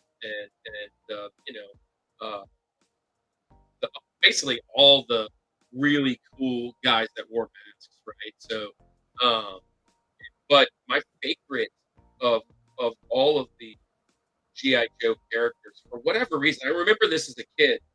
I loved getting the guy that had a animal, and you had like Gung Ho or whatever. The sailor guy came with a parrot, and you had the Croc mask that came with a croc, Mutt that came with a dog, Snake Eyes came with a wolf, whatever. Those guys, Zartan and Tamox and Samon, the twins, along with the Dreadnoks, probably some of my favorite baddies. But on the very top, so if you're going to talk about what is my favorite figure of all time, as a kid, this is the one time I ever did this. Yeah, as kids, you always had like collect all these things and send them in. I sent in for the lighter, I sent in for refrigerator Perry, and I sent in for the Cobra Commander that had just the cloth on. And I got all three. I had all three of those, and now I have none. This is the collection that I talked about. I had all those cards. I remember like stringing. I'd go downstairs, and I'm not a big fisherman, but I love going to my dad's tackle box and pulling out the fishing wire, and I would string it from around my room and slide the guys down like they were taking a siege out in the closet or on my bed or whatever. dude, these are the main toys for me. I had the cars, I had the hydrofoil, I had the crazy, like, it was like a green boat. I never had the big dog, right? The aircraft carrier, but there was a kid in the neighborhood that had it. But yeah, I never had that. But it's got to be G.I. Joe for me, man. The all the accessories, Dude, the vehicles alone, vehicle, like, just yeah. it. I love this collection, just out of control. And my friend, the guy I talked about earlier, just a shout out to him. Go follow him. New 80s Revolution. He has like the whole collection behind him. And it's standing up on these little stands. And and he was the one that was on the toy episode with us. And I was with the like, big wig, right? The big wig. no, he was with him though the last time. Oh, okay. Yeah, he was with him. He was the partner that last time they were together. Gotcha. But yeah, G.I. Joe's got to be my number 2. Awesome pick. And you know what? Before I forget, this is going to tell a lot about us as kids. So you said you had a kid in the neighborhood that had the carrier and some other things too. Did you guys ever take your toys to another kid's house to play? Oh yeah. I'm sure I did. Yeah, I'm sure I did. Yeah, absolutely I did. Yeah. I think I did too. I mean, you had that Well, awesome actually, carrying yes. case of turtles, you know, Yeah, the little carrying case. Fill that sucker up. So there are several different carrying cases from the 80s that I owned. And I would bring that along, whether it was, well, I might mention them later. But yeah, there's several carrying cases that carried these toys. And yes, I did bring those cases. Nice. I don't know that I ever actually went inside their house, though. It was usually like, bring them down and we would play out in the front yard type thing. Nice. I feel like that, but Oh. I don't know. Maybe wrong. You guys talked about this last night. You mentioned it playing in the front yard. The only thing I can think about right now is Toy Story 3 at the end, where the little, Bonnie's playing. Bonnie's playing in the front yard, and he brings them with a box, and oh, what a moment, man! And he's just like, this is Woody, this is, what a moment. So the other question is especially with GI Joes. So it's like, how many of them did you shoot on a rocket or a bottle rocket or? Oh yeah, that was. I wanted to see how high I can make them fly. And I didn't have any. Some of these action figures, whether it was GI Joe or some of the other main lines, I started to learn how to be a tinkerer, like trying to build them back together with the rubber bands and kind of cool. like once they broke, me like, oh, I wonder what Storm Shadow would look like with Snake Eyes' legs, and because that kind of became a thing, and then all the interchangeable weapons.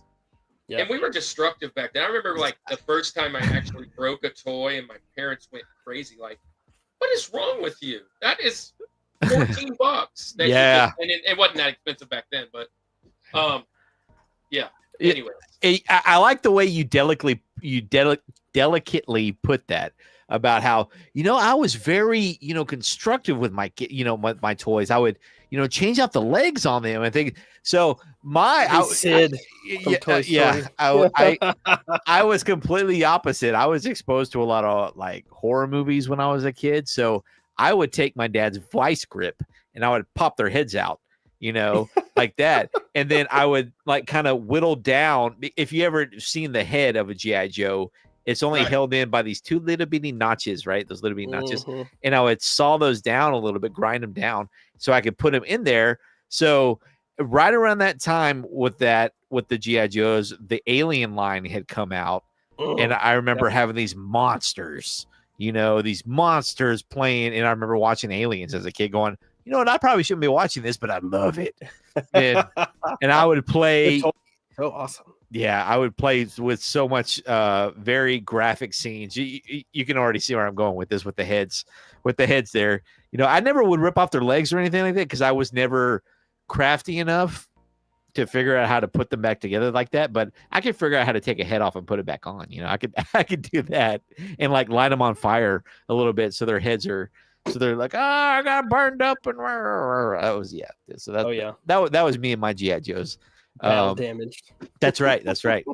Trumpet Master had 3 tanks and a jet, and Gino over at Bad City Toys has an excellent display of GI Joes, and he is That's cool. 100%. Hey, he's our local toy dealer over here in Austin. He's It's the best toy. He's on Whatnot too, and he'll go around and do tours of the shop and say, "Interested in this? Interested in this?" And he'll sell it to you right there on Whatnot. So make sure you go follow Bat City Toys. Shout out over on Whatnot, and check out batcitytoys.com. There you go. Haley had the Batmobile tumbler. I made Batman pick up my Barbies in it. Like a true gentleman. I love those video clips where it's Christian Bale. Barbie. Well, yeah. Well, it's Christian Bale and Rachel. It's from the first movie, Batman Begins, and they always say something silly like, when I finally put on a movie that I want to watch, and my wife falls asleep within the first 10 minutes. Remember where he's driving in the Batmobile and Rachel is like passing out because of whatever poison that the Scarecrow gave her? He's just like, Rachel. No, nobody. Good movie. God. Yeah. I got to go back and watch those. It's been a while. My son wants to watch them. So it'd be good to go back and revisit them. They're great. Yeah. That's a great series. That's probably Michael Keaton was awesome. I loved the Tim Burton ones. Everything after that, I remember watching it. Nothing too memorable other than the soundtrack. My older brother took my only Red Ranger flip head crossbow bolt to the head. No fixing that. Yeah. No, there's no coming back from that. No. Yeah, that happens sometimes. Yeah.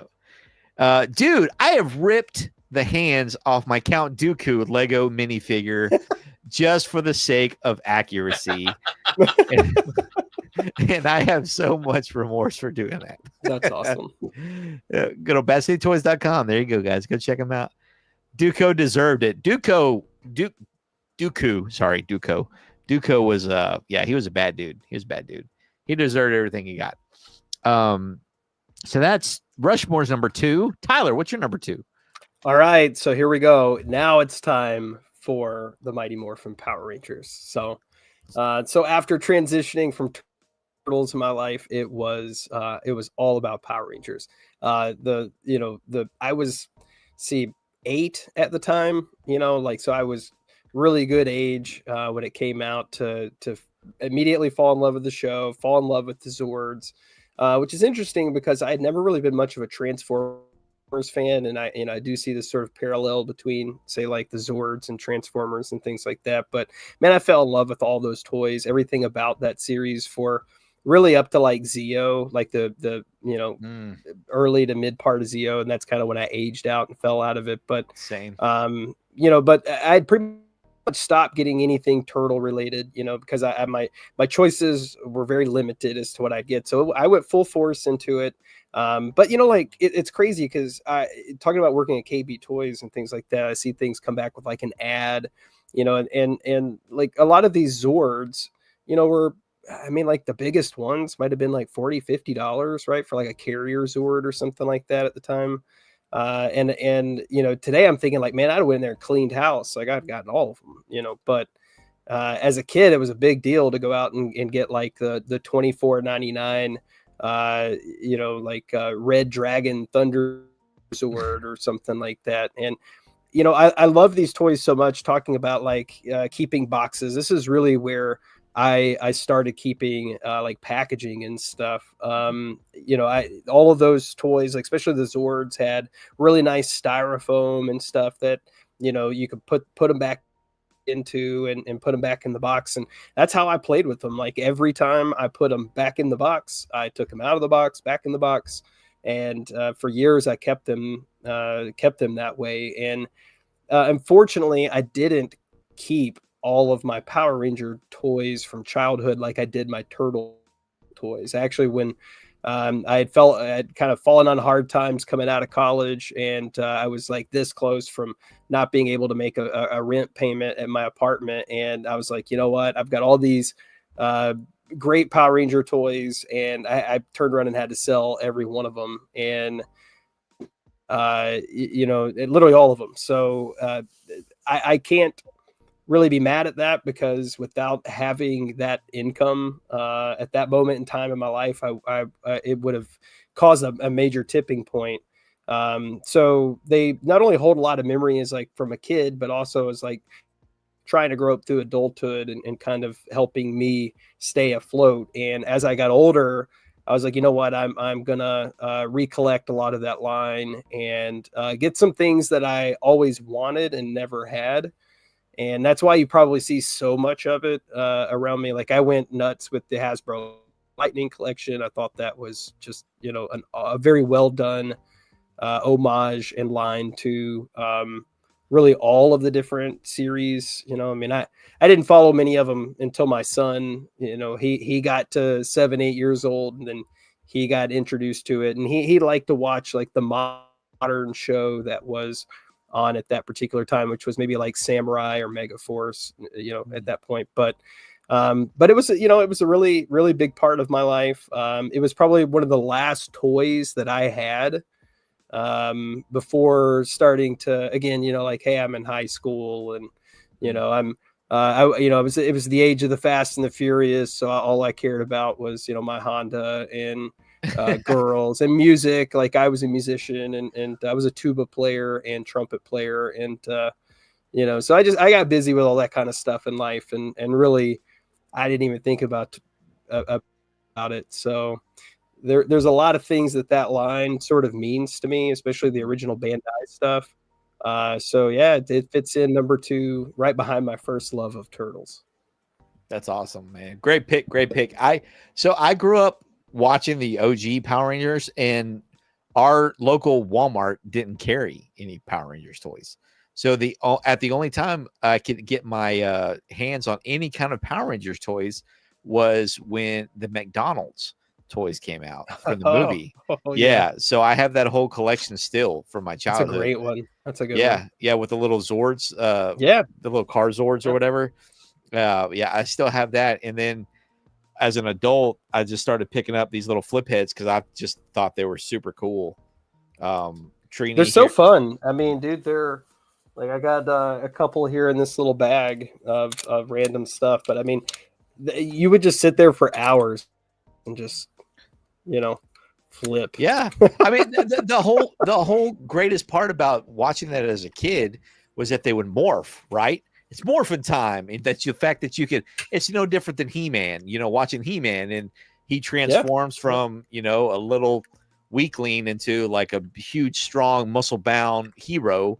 And it's the same with Power Rangers, only with the suit. You know, suits are kind of, that's a whole nother realm of just cool, man, where the suits were cool, and you could do karate all of a sudden, you know, you knew martial arts, and you had blasters. And dude, every kid wanted to take karate. Like every kid wanted to be a taekwondo or karate master. You know, it's like, I mean, the playground, you were like, I'm the Black Ranger, you're the Red Ranger. Dude, we go out there and we get in trouble every time for like, you know, hitting some kid in the head with something because he was, you know, a putty or something like that. I mean, it which was one of the major complaints about the show, is it's like, oh my gosh, it's so violent, you know.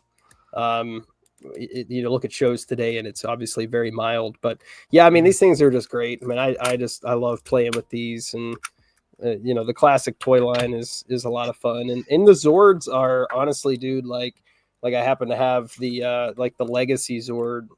This is pretty much like half metal, right? And this was the last like Bandai Legacy line. This was Toys R Us. Like this is where you could get these. These were, I don't know why my camera is so like fanning. It's tracking my face. So, but let's see if I can get it to focus.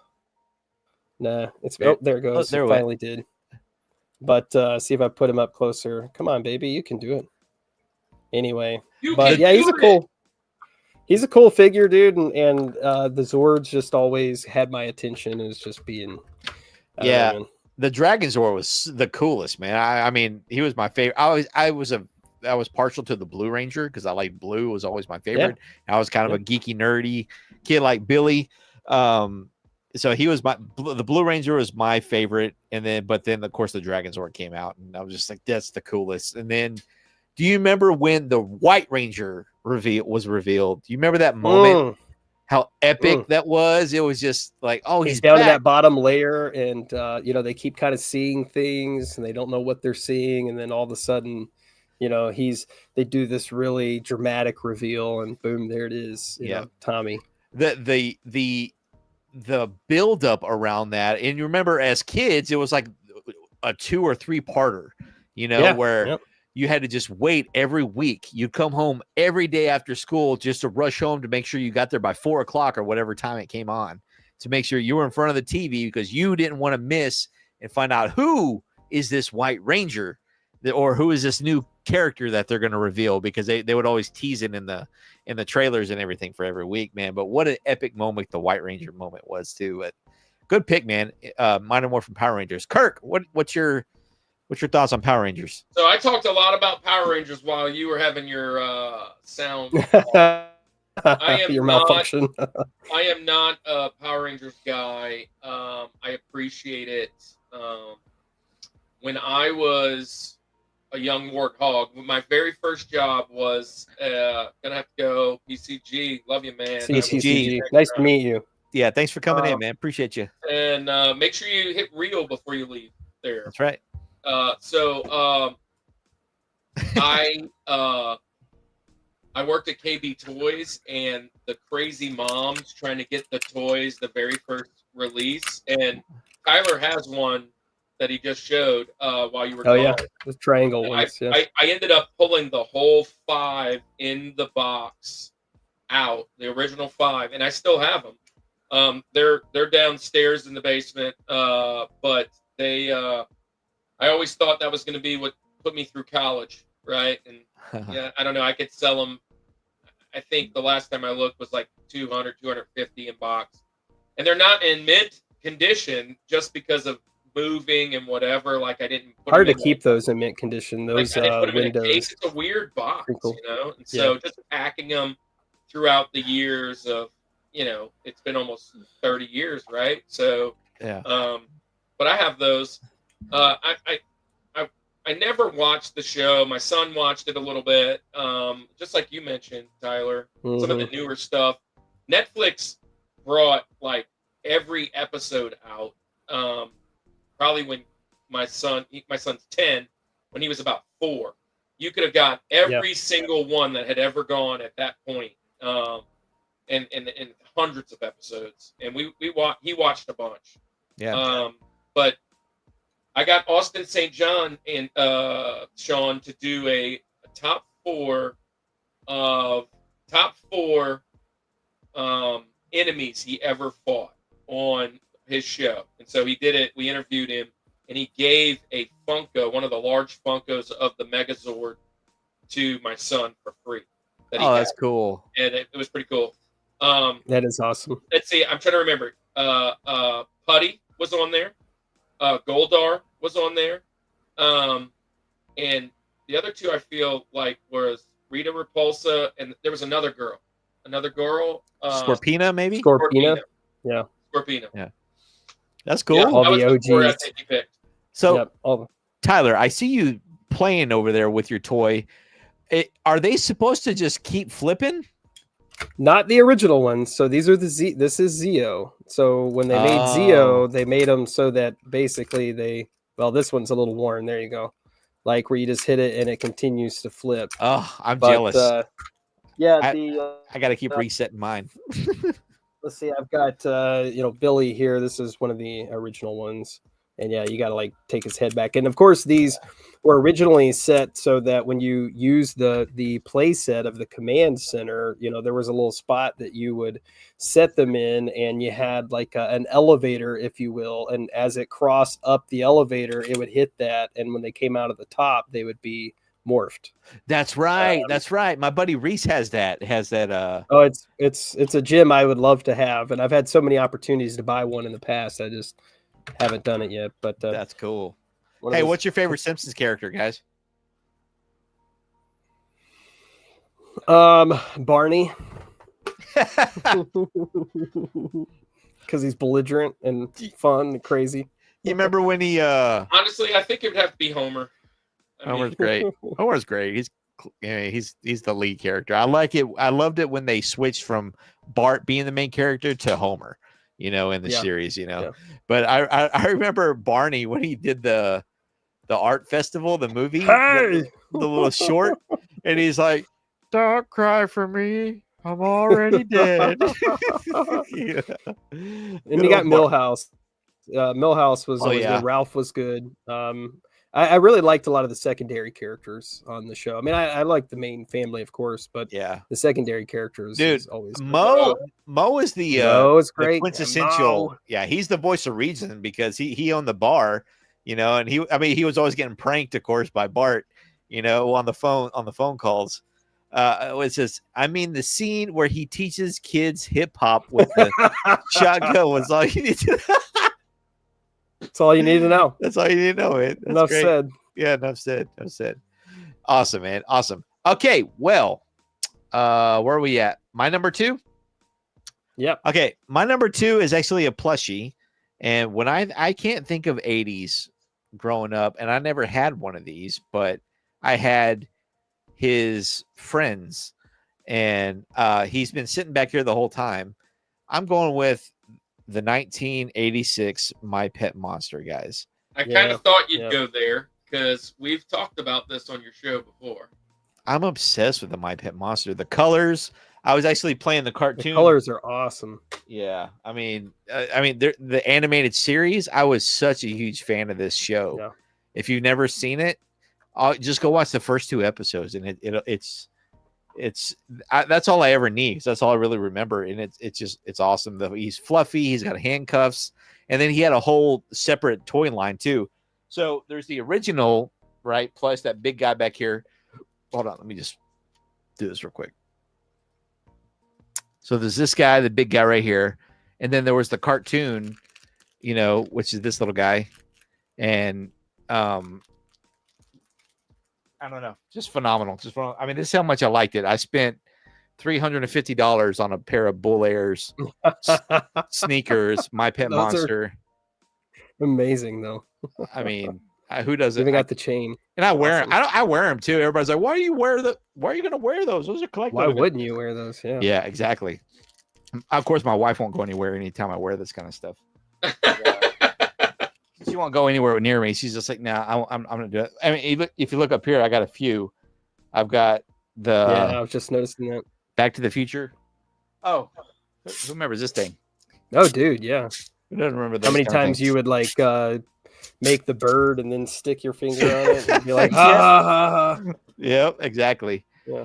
So I got the Bull Airs, Bull Mags. So like the mags, Nike mags from Back to the Future Part 2. Mm-hmm. We've got Wolverine shoes from the new Deadpool Wolverine movie. Yeah. I actually got, I can't stand up. I can't reach it.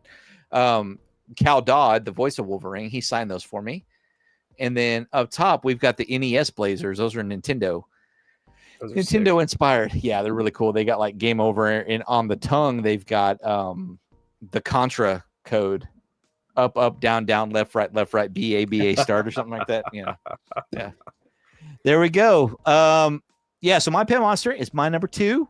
And then we've got, who's up in here? It says, I had no idea they had that much stuff. My brother loves My Pet Monster. Yeah, there's a ton of things. I got a Funko Pop and everything. I'm just obsessed with My Pet Monster, the TV show.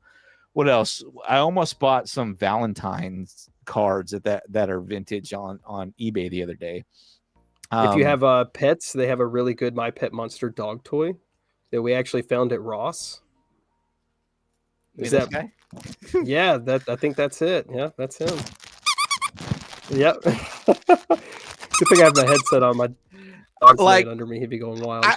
I'm so glad that they made this, but at the same time, I would never let a dog chew My Pet Monster.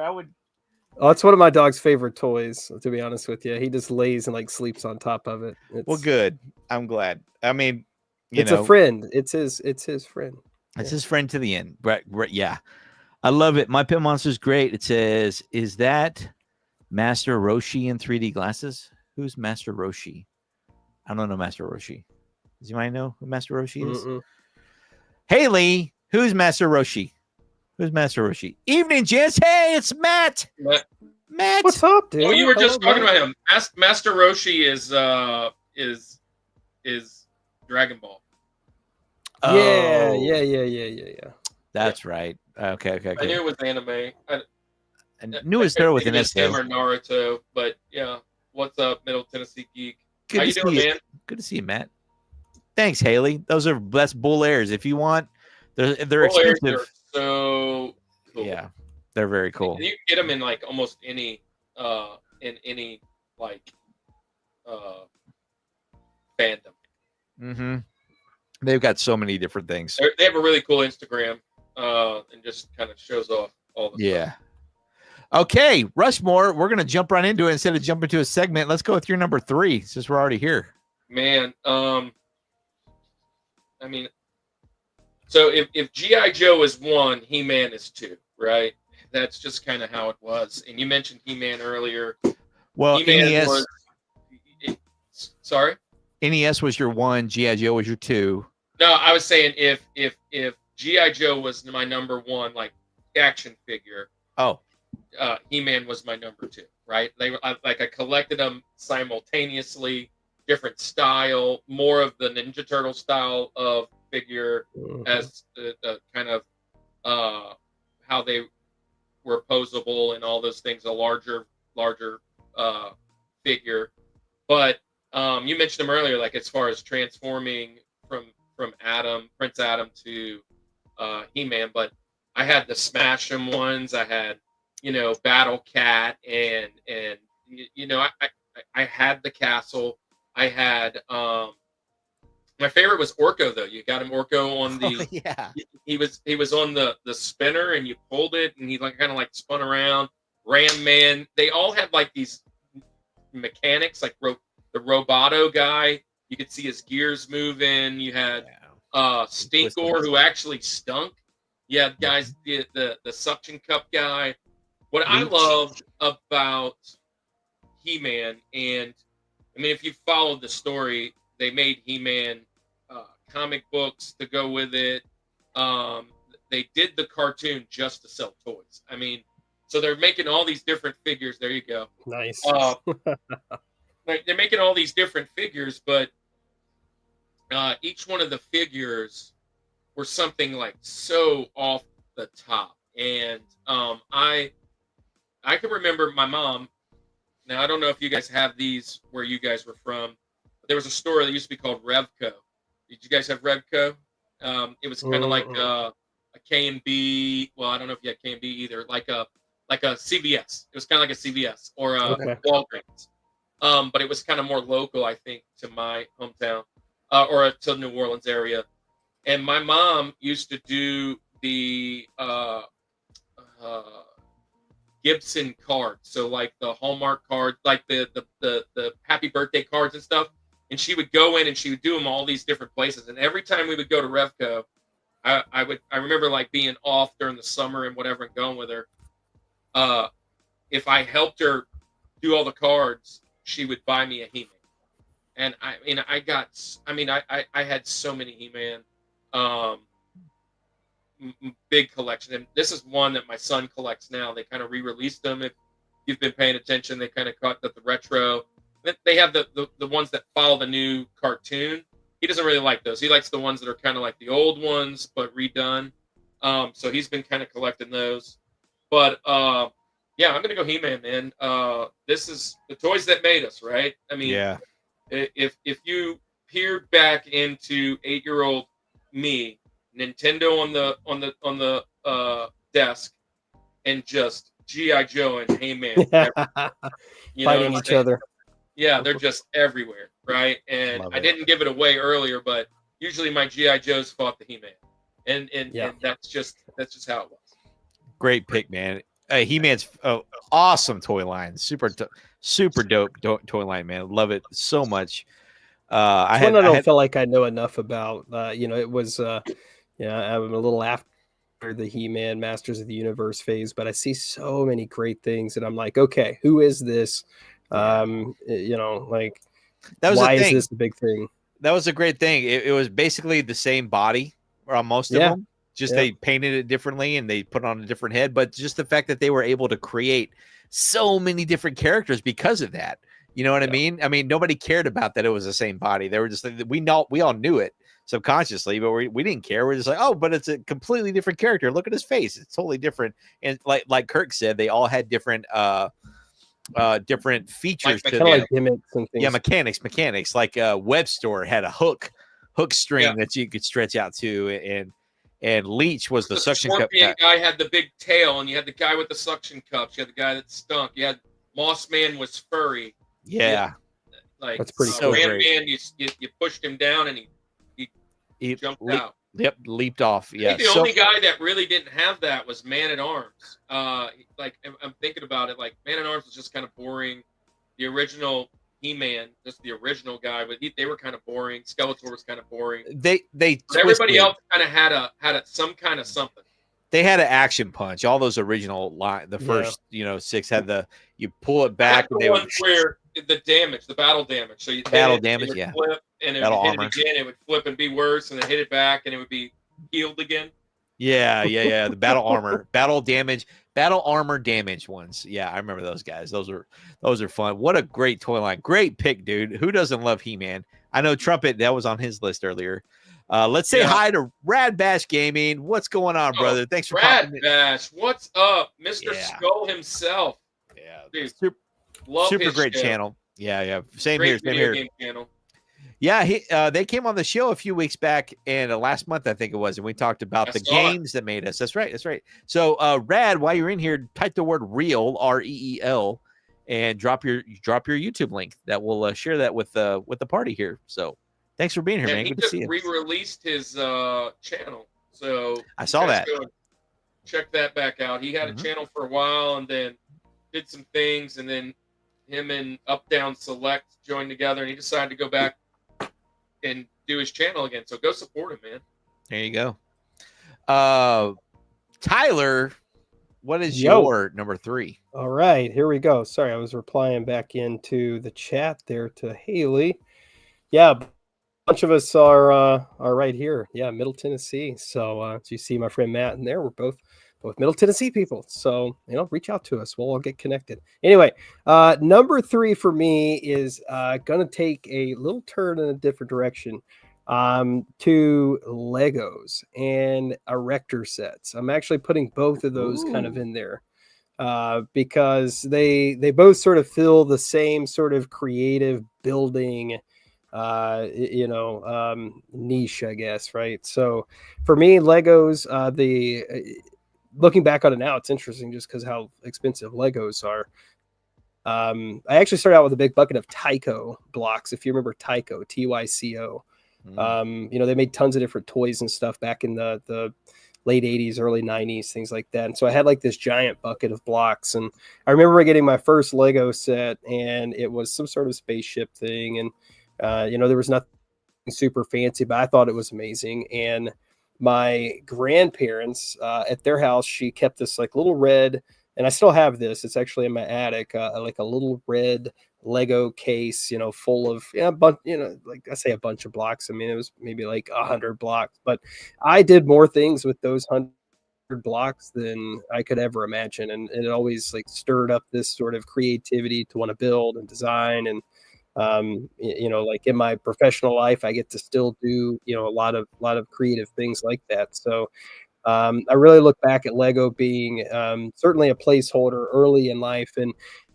it really wasn't until my son, he was probably about 7-8 years old. He started getting into wanting to build like these small Lego sets, and they rekindled my love for wanting to build them. So like, as you see behind me, we've got the Disney Castle. I mean, all around this room are tons of Lego sets. We most recently got the UCS sail barge and built that. And we have it set up with the Mos Eisley Cantina set.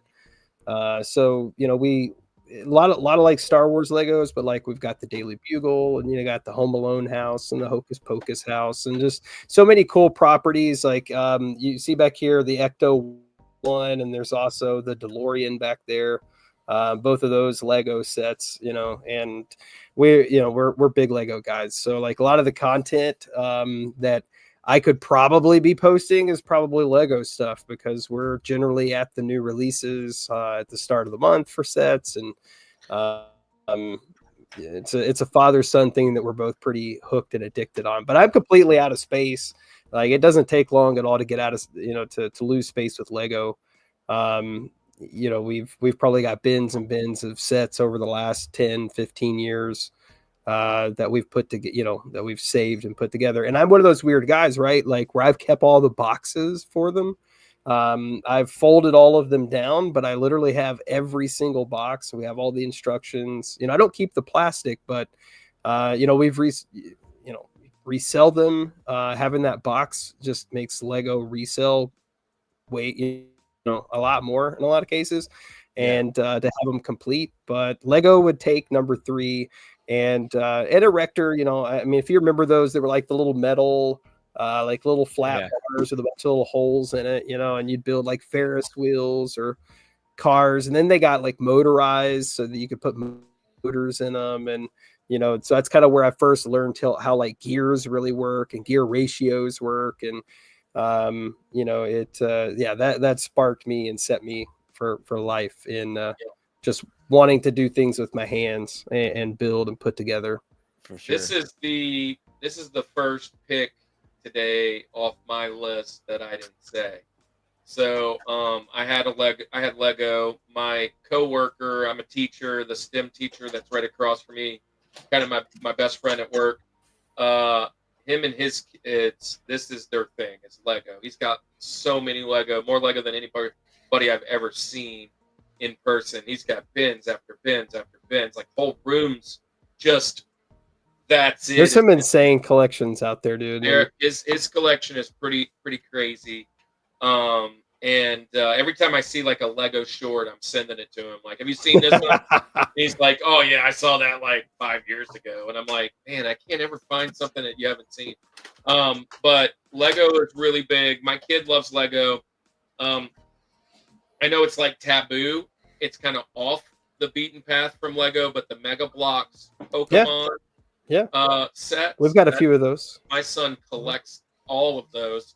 He wants every that Pikachu's massive, dude. He is like, he's solid as a rock. He just got done building Gyarados, I think. But he loves Lego. And Pokemon is coming out for Lego. They just that's gonna be a big one. One Piece just got announced. I think that's gonna be really big for Lego as well.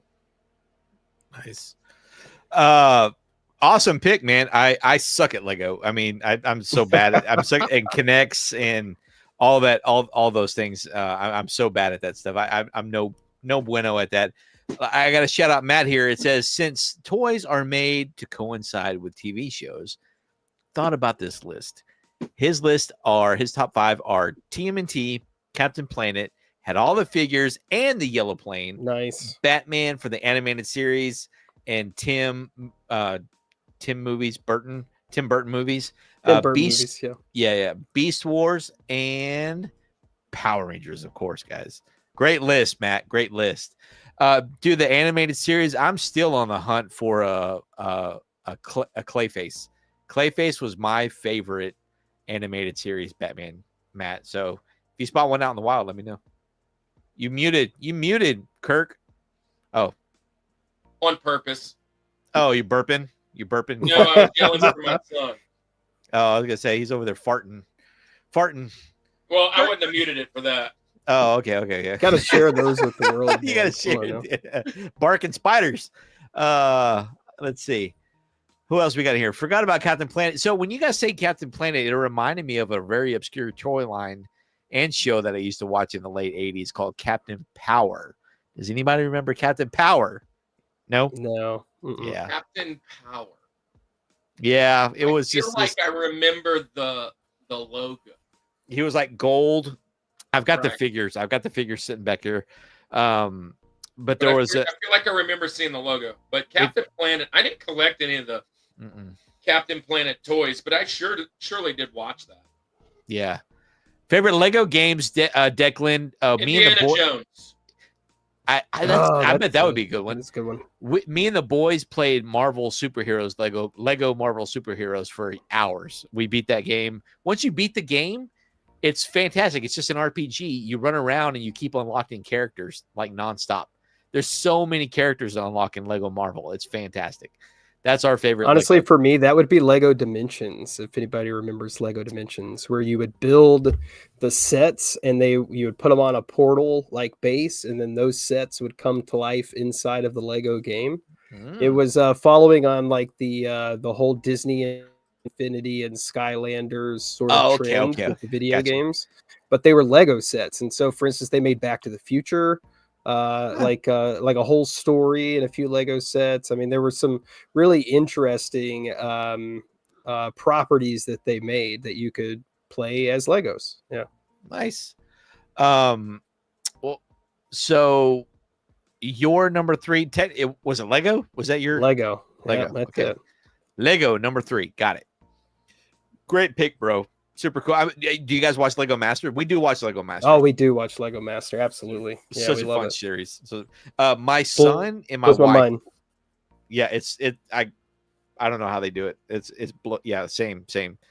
My son and wife are really big into Legos. They do fantastic work, and my youngest is kind of into it too. But I wish I could. I wish I knew.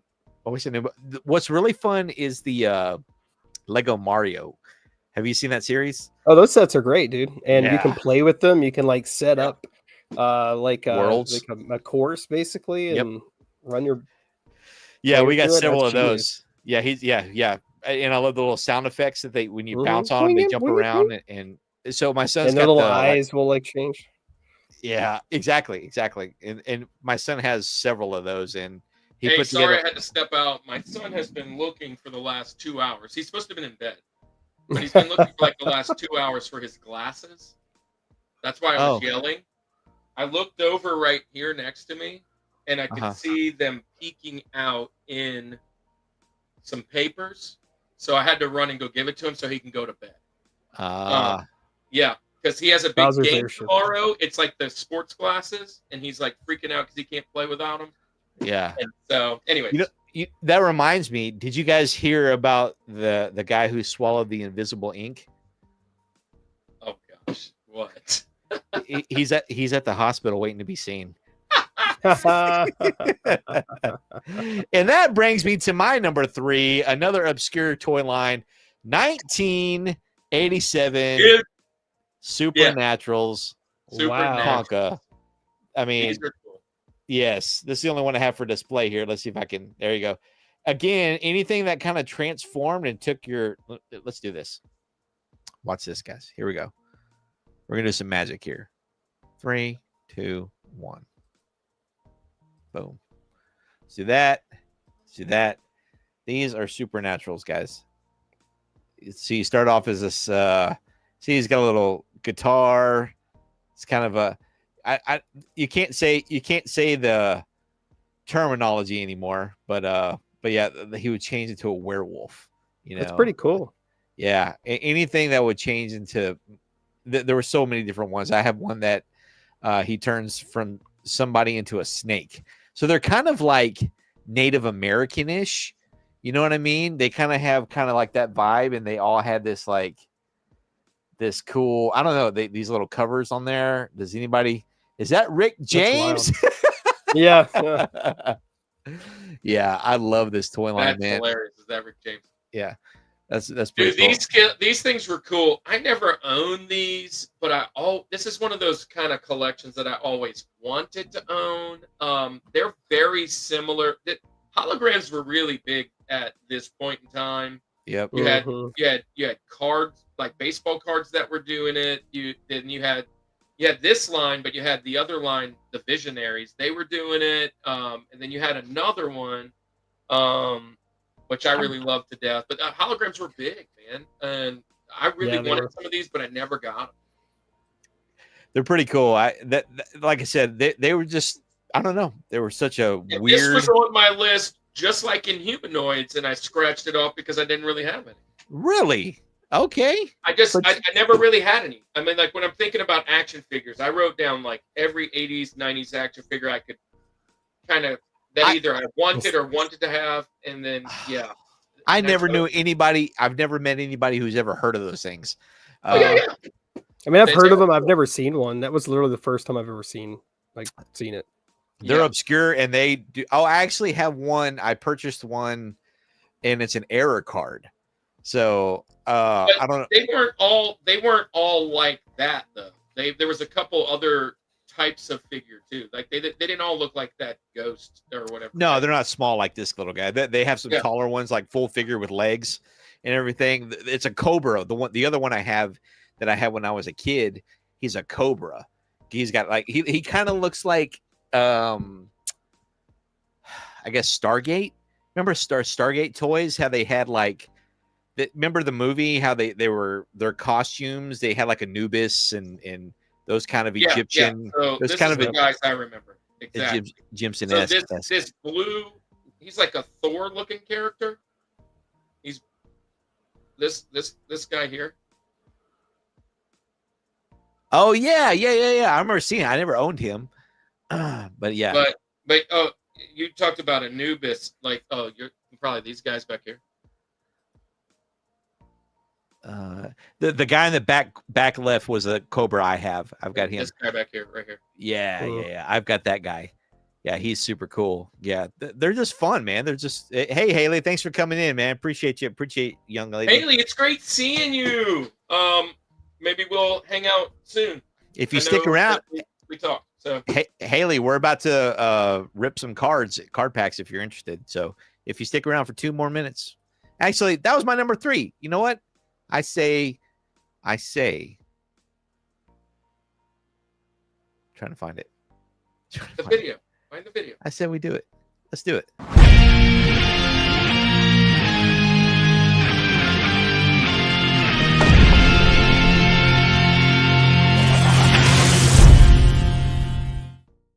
All right, time for this segment, guys. So this is the Real Rip segment, guys. We're going to rip some card packs. When's the last time you saw some cool card packs ripping, guys? When's the last time you ripped Royal Family? The last time was watching Keith. And I got these from Keith. I won one of these in his giveaway. He sent these over. So I think these are like tabloids, right? These are like tabloid-esque kind of things. These are from 1993. So let's see what's in these. I've been curious to rip these things and see what's in them. So let's check them out.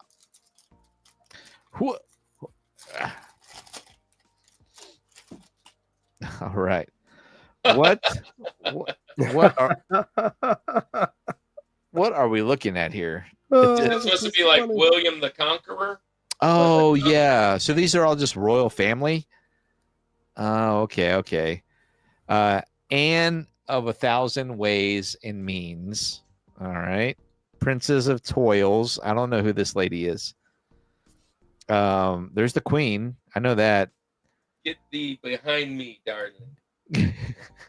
Okay, so they take the royal family and like make memes out of them, basically, is what they're doing. So this must have been one of the first memes. The prince is not amused. All right. A passion for fashion. Oh, Princess Diana. It probably is the chase. Yeah, let's look for Princess Diana. Oh, this is kind of cool. It's got like some kind of what's it say? Fortune of the Futures? I don't know. That's what I think I read on there. Here you go. Just a random picture shot. That's pretty interesting. And then there's Princess Diana. There she is. The book that shook the throne. Yeah, Royal Scandal. Did you guys watch The Crown? My wife watched it. Oh, my wife did too. She was all about it. What's that about love and chocolate? Okay. I don't get it. These are so random, dude. Yeah, I don't get it. There's another Diana. There you go. You want to be where? Are you kidding me? There you go. And okay. RX for disaster.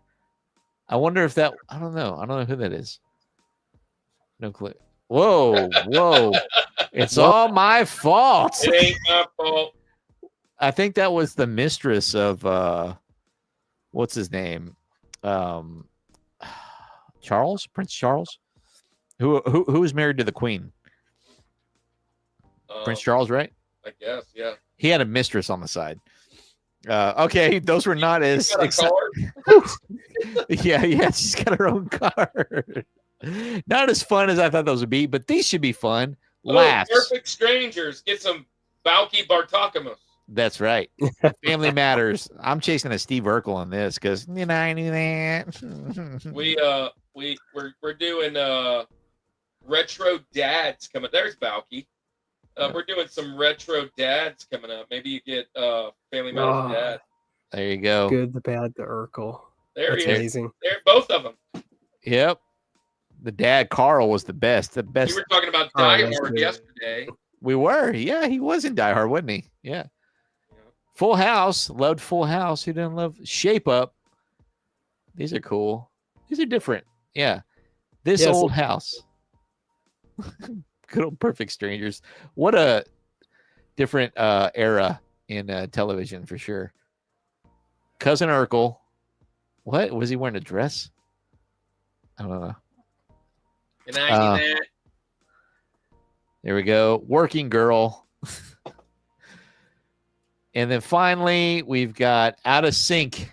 Another Perfect Strangers. Like in sync? Yeah, I guess so. It's so random. Like I had no clue that that someone made cards over these things. Yeah, it's great. And speaking of toys tonight, guys, we gotta rip this pack and see if we can find some Toy Story cards in here. Okay. Okay, let's do These it. are Chinese made. I don't know. I won these in a giveaway too.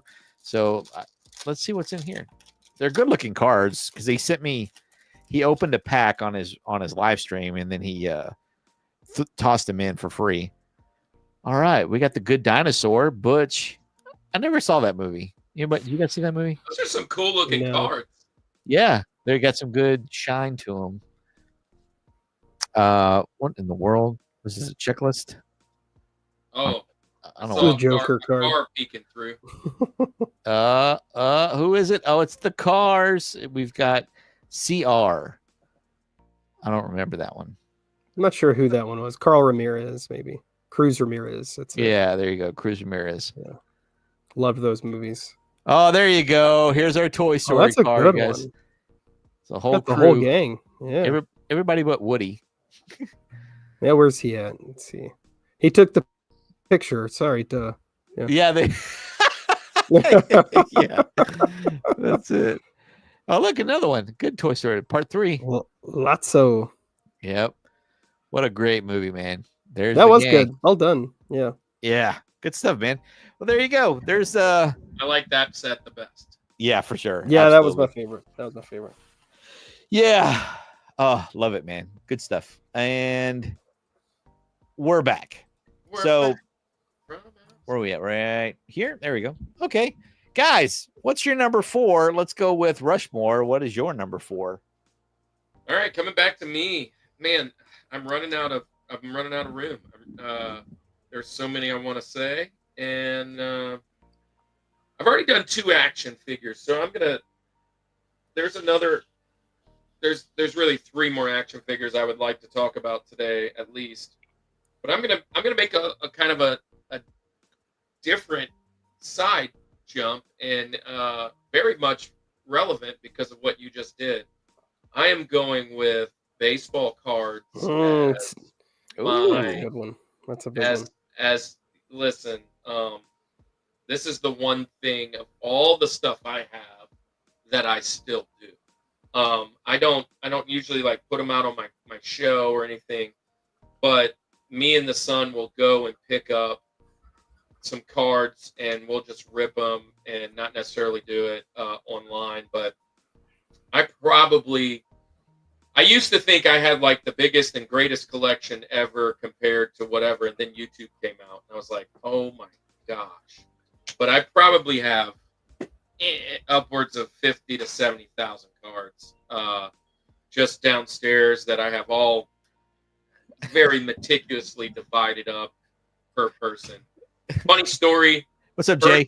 Hurricane Katrina, when it hit in New Orleans, we were evacuating, and the only thing that I put in the car with me was my dog and all of my baseball cards, and I left everything else. Yeah, it's just sports collectibles in general. This is the one I was asking about last night, Sean, and I was kind of trying to be like, maybe it's about a sports item, but like maybe some things we collect. But I didn't want to give it away because I knew you opened cards. But Yeah. I'm going baseball card. And I mean, honestly, it could be baseball, basketball, football, soccer, X-Men, whatever. Just card collecting in general. My go-to was baseball, but I collected it all. I collected. Yeah. And so I'm just going to go baseball cards. And if I'm really saying probably some like 80s tops was the ones that made me. There you go. Some 90 Fleer. Those were some of the best ones, the late 80s, early 90s cards. Just junk wax packs. I love watching some of these creators that just open that all day long. And I'm like, I just love it. I remember reading the stats on the back. It's what made me a fan of baseball. Yeah. I mean, you'd read the back of the card and it'd be like Frank Thomas, and it'd have all these different things, and then it would have like this fun trivia at the bottom, and just really good stuff. Baseball. It was who you knew, who all, like you learned all the players and you learned everyone's name and who they were, like before having Sports Center was a thing, right? Like, right. Yeah. That's how I learned every player on the Braves, because Atlanta Braves was my team in the early 90s, and it's like I knew all of them and knew their numbers because having their cards. I actually just talked about that the other day. Before, aside from cards, I remember waking up for school every morning. My dad was a newspaper guy, right? And my dad would go out to the road, get the newspaper, and he'd be up about an hour or so earlier than me, make some coffee, the cheapest, grossest coffee you've probably ever had in your life. And he would make these not French toast, just like buttered toast, and do it in strips. And I remember as a little kid sitting down, reading the sports stats, because you remember back then, like Sports Center wasn't there, and you didn't have Google, and you were like, I wonder who's leading in home runs. Who hit all the home runs last night? And then like I said Frank Thomas earlier, but it would be like Frank Thomas now has 35. Mm-hmm. And like you didn't know that. Nowadays it's like as soon as he hits one, you get an update, right? You talk about the Braves, as soon as they win or lose, you've got an update. But back then you had to wait till the morning. And if you want to really know about somebody, you write on the back of their card. And I love it. It's just a big part of my life. It's one thing I love sharing with my son, is collecting cards. But baseball cards is going to be my number 4. Great pick. And enjoy some delicious bubble gum too. Oh yeah. So what's funny is you mentioned that this. Oh yeah. Still got it in there. Yeah, probably still tastes the same. There's some gum in this Ninja Turtle one. You should eat it. Yeah, I'm not eating it. No, thank you. I ate some the other night, man. I was on my buddy's thing, and I forgot what it was Harry and the Hendersons from 1987. So I chewed some gum from 1987. But hey, have you seen these? Have you seen these? No, I haven't. Those are Look how huge they are, man. Well. Yeah, man, they're huge. They are 5x7 prints. You guys want to see who's in them? On my last episode, we did like greatest sequels of all time, and I told everybody to go in the chat back after I released and put your worst sequel of all time. Major League 3 is my worst sequel. Barf, Back to the man. Minors with Scott Bakula. Yeah, barf. Yeah, all those are bad. Let's see what's in these things. Look how huge these things are. That's what she said. Let's see. We've got Roger Dorn, and then they're legit made like classic Topps cards, which is even better. Yeah, Ed Harris. Dude, come on, tell me you got a Vaughn in here. Up your butt, Joe Boo. Best line in the movie. Joe Boo! Oh, Joe Boo. Woo! Nice. Dude, that's the one card I would have wanted right there. Yep. That's a good one. I Joe picked these up off Boo. of Keith, dude. Up I got your these. butt, Joe Boo. You got Rachel Phelps. Now hold on. When I was younger, I would want one of her pulling the pieces off. Absolutely. Yeah. Same here, buddy. Same here. Oh, there he is. Yep. All right. Greatest That's a good one. one in the history of sports. Yeah. What's that? What's his actor's name? I forgot his name. God. It's driving me nuts. Bergeron, or wait. It'll come to me. Sam, My friend ran into Bergman. Oh gosh, what is it? Jake Taylor. My buddy worked at a hotel that he was staying in, and he was a complete jerk to him. He was a complete jerk. He asked for extra towels, and he walked up to him, and he had to deliver the towels to him, and he said, "I shouldn't have to ask for extra towels in my room." That's what he told my friend. He was a bellhop or whatever. And then finally, Tom Berenger. There you go, Tom Berenger. I was like Bergman, yeah. You know, one of my favorite movies of his was The Substitute. Did you guys ever see The Substitute? Yeah, that's a good one. We talked about that. So we did school movies. It's so funny that I relate this all to the Rushmore show now. Yeah. We did school movies, and there are so many good school movies like that. The Substitute, The Principal. Oh yeah. You know, all of those like type of movies. The Faculty. Yeah. Oh yeah. And now that I'm a teacher, I really I laugh even more about those. There it is. Ricky Vaughn. Look at that. You know what's funny is this tells you the kind of stuff I was watching as a kid. Wait, what's on the back? Is it like a real movies. card? Does it give us stats? Yeah. Oh, dude, it's just like it. Yeah. Oh, that's great. The California Penal League. That's I right. still use that line about kids playing California Penal. from the California Penal League. That's great. Yeah, those are awesome cards, man. I love those a lot. When I was in T-ball, my dad let me pick the number 99 because I wanted to be Wild Thing. I was the pit.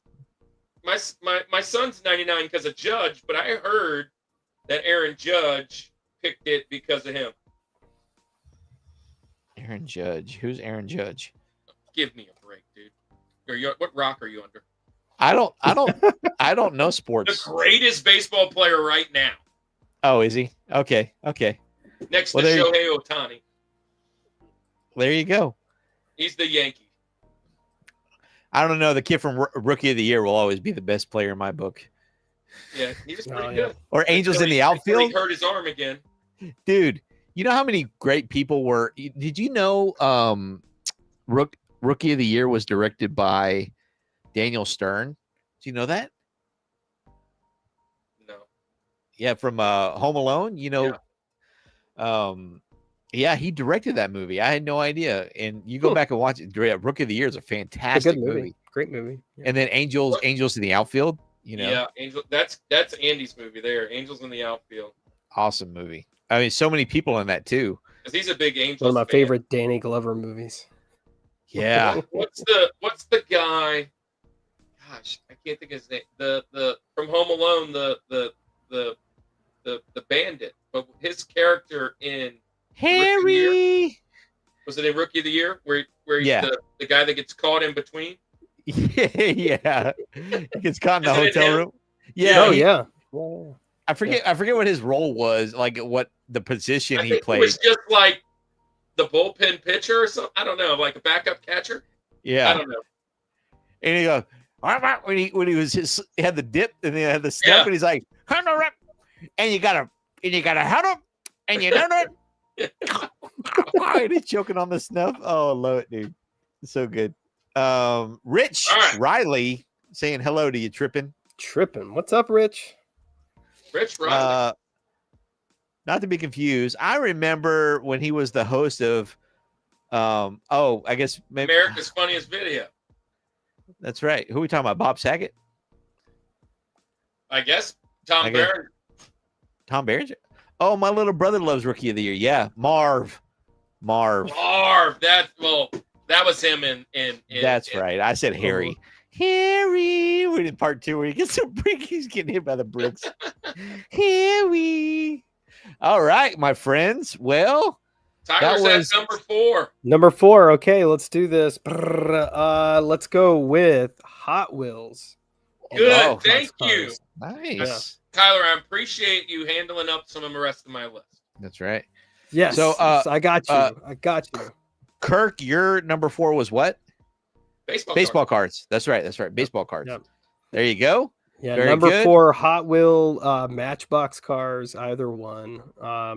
We were talking earlier about like destroying your GI Joes, and I think of anything that I destroyed more were my cars, because they always had to be in car wrecks. They always had to have, like take a hammer, like beat one all to heck, and take your monster trucks and roll over them, and I even to this day, like I love cars. I have definitely a passion for anything that burns gas and smokes a little bit, but that said, from childhood, I've loved cars, and Hot Wheels were kind of my way of, channeling my favorite cars. And it got even worse whenever I got into NASCAR, as a kid, because then you had to have all the NASCAR cars, and so I still have, a giant box of these. I would say most of the cars that I had, and some that even like my dad had or his brothers had. I don't think there's any like real valuable ones in there, like any red lines or anything like that. But then again, I get kind of surprised with Hot Wheels because something you wouldn't think is a collector's item, but they were always like a huge favorite of mine. And when the Cars movie came out, my son was, prime age when those things, and then all of like the die-cast cars that came with those movies, dude, just sent me ablaze. I mean, we collected the living hell out of those things. And I have bin after bin of all of these cars from that movie. And, whether it was like, like tracks, because at that time, you were starting to get like the cool tracks, or like garage play sets. And I never got to really have those. I just had like a little bit of like of track where I could like drag race a couple of cars, nice. But dude, that was it. I mean, you and your friends literally like you would pick, go through, I'd pick 10 cars, you pick 10 cars, we drag race them, figure out who's the fastest car. I mean, it was just hours and hours and hours of fun. And you got to own cars in that world that you could never own in real life. Like, check out my awesome Ferrari, or true. A really creative vehicle. So Hot Wheels and Matchbox definitely take the number 4 spot, easy peasy. And that's a big controversy: Hot Wheels or Matchbox. Yeah. Or the ones with no name brands that would just like fall apart because like your great grandmother bought you a whole pack of them at the dollar store for like $1 for Christmas. Those were generally the best ones to beat up and bang up, because the wheels always fell off of them, and but I loved them all the same. I absolutely love this pick. We mentioned earlier, do you bring stuff down the street? And I said these were the toys I was taking. You had cases of these. I remember I had the case that looked like an 18-wheeler. I had a case that looked like a tire. I had another, like just all these different cases, and you would fill them up with all of these cars. My favorite ones were never like the fast cars. Mine were always like the trucks, like the cement mixing truck, or the dump truck, or they would too. Yeah. So my front yard, unfortunately, at my house, I guess this is probably one of the main reasons I loved all those. We didn't have grass. We had these. No. We had an oak tree in my front yard, and we had a sycamore tree. And my front yard was square footage very small to have these two big trees. And because of all the shade and all the drainage of the water from these big trees, my front yard for most of the year was dirt. And I would be out in the front yard, like building tracks in the mud and just driving these cars through the mud all day long. And I thank you for picking this pick because I wasn't going to. It was down the list. Yeah. But it was really big. It's a really big deal for me. Yeah, Dukes of Hazzard on top of that. You know, you get you a little General Lee and then a little white. And just to maybe kind of steal another pick that I have on here, but Micro Machines were out there too. And that was a big thing for me was just all the cars in general. All of them. Any of them. And playing out in the front yard with Micro Machines and Hot Wheels and Matchbox and just whatever it was, cars in general was just a really cool. Yep. And I'm glad you picked this. Yeah, very good. So we had some growing up, and it wasn't until we saw the movie Days of Thunder that we had to just collect. Those cars were so good. Yeah, man, we just had to collect those ones with like Reese's on there and Mountain Dew or Mellow Yellow. That was it. Mellow Yellow. Oh, yeah, the Mellow Yellow.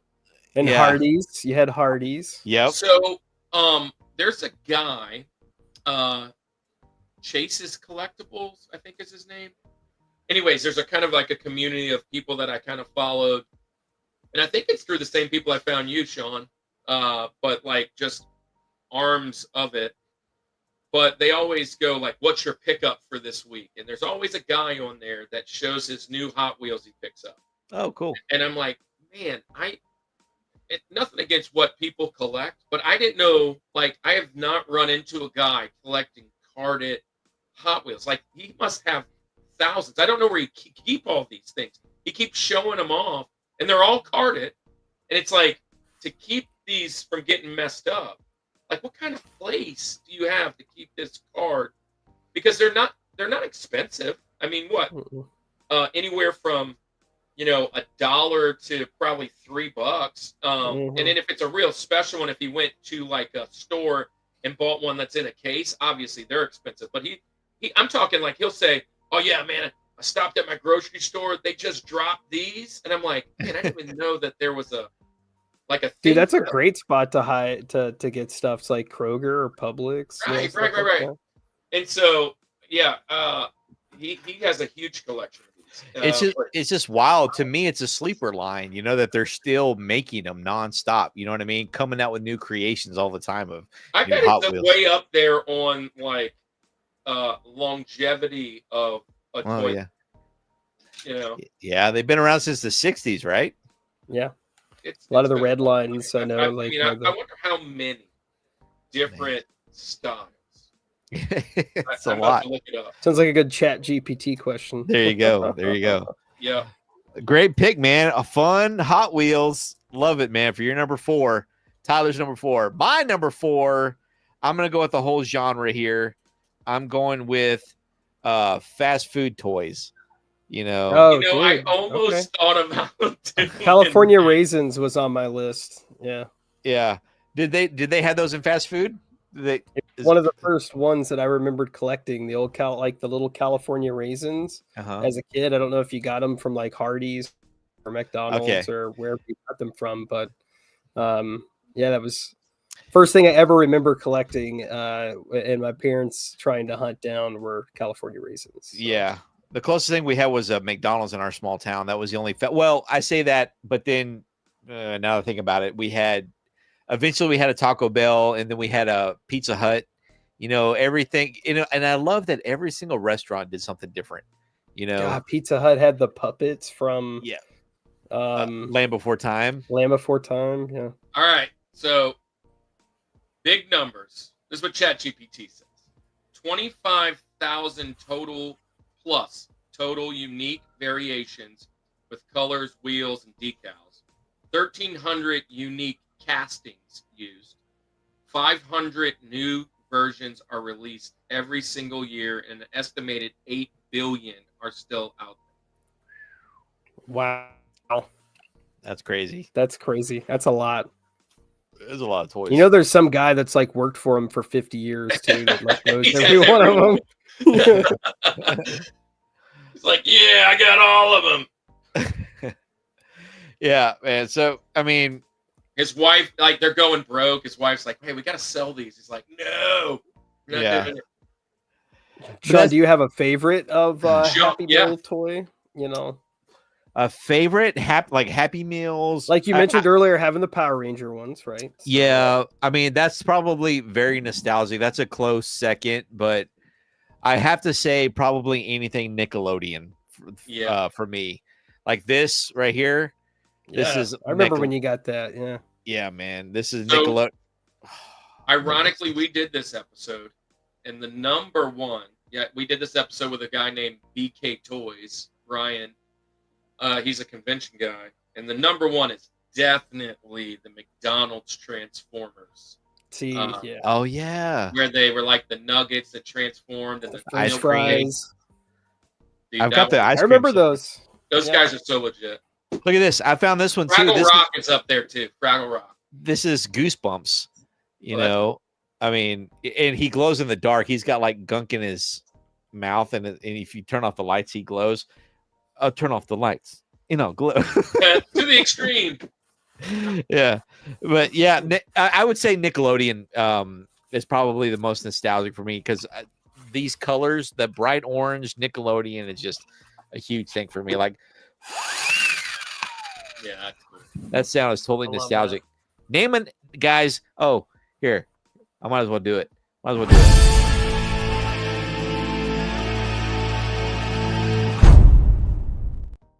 Guys, name an animal that starts with the letter C. Cat. Cougar.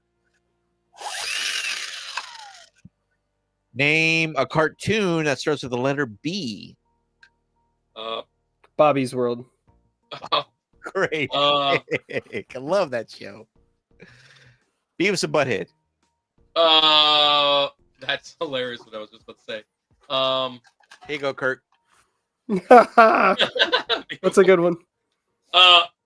Well, what's stuck in my head is my next pick, and I don't think they have a cartoon. Are you a Bluey guy? Is that what it is? There you yeah. go. Yeah, Bluey's good. Who's it? Cal. You want Nickelodeon? I still got SpongeBob toys hiding in my basement somewhere. I got a SpongeBob toy hanging up right here. Bro, man, I'm so jealous of you guys that live up north that can actually have basements. You know, I always wanted a basement. We can't do it here in Texas. We got too much limestone underneath our home. Yeah, same here. Yeah, I'm so jealous of that. Name a food that starts with K. Ooh, that's Kiwi. Food, yeah. Kimchi. nice. I'm gonna go with kale. Going with kale. There you The go. next one was ketchup. Hey, I love it. Oh god, we missed the easy ones. Yeah. It's funny when we do that segment. Typically, like when we full on out, you know, the chat comes in and we have the hardest time coming up with stuff. It's so hard doing it on the spot like that. Guys, give me your number 5. Kurt, what is your number 5? Well, cartoon with a B. I don't know if they had a cartoon. I don't think they had a cartoon. If they did, I've never seen it. It's my hologram choice that I was going to mention, but I'm going with Battle Beasts. And yes, Yeah. Battle Beasts were awesome. yeah, so you rub the chest, you get water. Let's see, water beats fire, fire beats wood, wood beats water. Was the original, and then they added some later. But I still have the rooster, and my son has it, but the hologram doesn't work. And if I'm being honest, I collected probably a little later in life because I remember working at KB Toys and still getting these off the shelf and collecting them. But this toy line is a huge inspiration to the book that I just finished. And well, I finished the first rough draft. So it's anthropomorphic animals that wear armor and fight, and my kids go to this crazy world. But it has a lot to do with a lot of these characters I remember as a kid: the lion and the anteater and the moose and I just love it. Again, so this is the third group fighting He-Man and G.I. Joe, right? And I love Battle Beasts. I love the whole idea. I love the elemental piece to it. I had the little cars, which there were a couple. There were like I think 3 of them: a tiger, a deer, and maybe a falcon. But anyways, Battle Beasts is going to be my next pick, and it's just I loved it. It was so unique and really cool. I just Love it. I actually think I have some of these. And I had forgotten what they were, but I was looking up some pictures of them, and I was like, I've actually got a couple of these in a box that I got from like in a lot with a bunch of stuff from some friends of I mine. knew there was a Find this. comic book. There was a comic book of a couple of those, but really, I don't think there was a cartoon. But yeah, I mean, this would be like a grail for me to get that collection. Yeah. Those If you are- find them in Looks the like they wild, go for kind of high. Yeah. I mean, yeah, I I would was say about pick to them tell up. you- I was about to tell you, if you've got some, Tyler, I've been to the conventions, and I'm like, for that little guy, I'm not paying them. I'm just yeah, I've definitely got a couple of these. I recognize 1 or 2 of these folks. I bought like a big old bin of a bunch of toys a couple years back, and they were like some early 90s toys. Had a bunch of, I got them because they had a lot of Ninja Turtle stuff in them. And yeah, there were a couple of these guys in there. I got to go find those. So look, so they would come in a pack of 2, always. Mhm. So you could, you could fight them, right? So they would come in a 2-pack. They always came with a each one of them had a weapon, and if I remember correctly, each character could be on any team. It just you never knew what you rubbed until you found it. So I remember, I might be wrong on that part, but like this one carded just 2 guys, carded $375. Wow. What? And I mean, and it's a pretty rare, but like each one of these guys, $18, $25, $35. That's wild. And I had at least probably 50 of these, maybe more. I had quite a few of these guys. I had the Bulldog, and the Bulldog's really cool. And I remember when I first got my driver's license, the Bulldog sat on my dashboard because he was just cool looking, and I was a nerd, and he was on my dashboard. But Battle Beasts was a big part of my childhood. That's awesome. I love the commercial. Great commercial. Go look that commercial up. Yeah, it's good. And yeah, this was on my list back in the day when I did the toys. I knew I was going to do it again. I went to a toy show last year, and the guy was selling them for $5 a piece because he didn't know what he had. Oh, I would have probably picked up Scoop them up. a Scoop them up. bunch of them. for $5 a piece. By the time I heard it, I walked over to his bin. And they were I said, "Hey, you got any more of those Battle Beasts?" Yeah, they're $40 a piece. Nah, come on. Somebody spilled the beans. Somebody spilled the beans on them. Yeah. Those if you find those things in the wild for cheap, snatch them up, man. Snatch them up. They're super cool. They're super fun. Yeah, we had a bunch growing up in the 80s, man. Great. Oh gosh, man, the 80s was just the best, wasn't it, guys? So At least I got 5 years of it. Things came out. Yeah. What'd you say, Kurt? I said I'm curious, like their release date. You know what commercials I tend to rewatch, and not purely out of nostalgia. Bionicle. Bionicle. Thank you. That's kind of like a Lego branch, isn't it? I think so. I know they did a Bionicle line. Okay. So. Okay. A little bit after my time, probably. But Tyler, what's your number 5, dude? Okay. All right. Let's bring it home. Last but not least. So this is I feel like a good balance, Kurt, over your love for video games. This would be board games. So growing up, there were the staples, right? Mousetrap, Battleship, Clue. I took an early love for board games, and as you all know, I mean, early 90s, no internet, 5 channels to watch on TV unless you were real fancy and had cable. Board games was especially with a sibling or with a friend, that's how you guys got through stuff. So I would say board games for me, for sure. Some of the earliest ones, I actually have a 1962, 63, whatever year, original release of Battleship that was actually my dad's. Still in the box. Me and my son will occasionally pop it out and play it. It's the old school original Battleship. And I remember playing this game because the board games some of them are really elaborate. Like there was this game called Which Witch.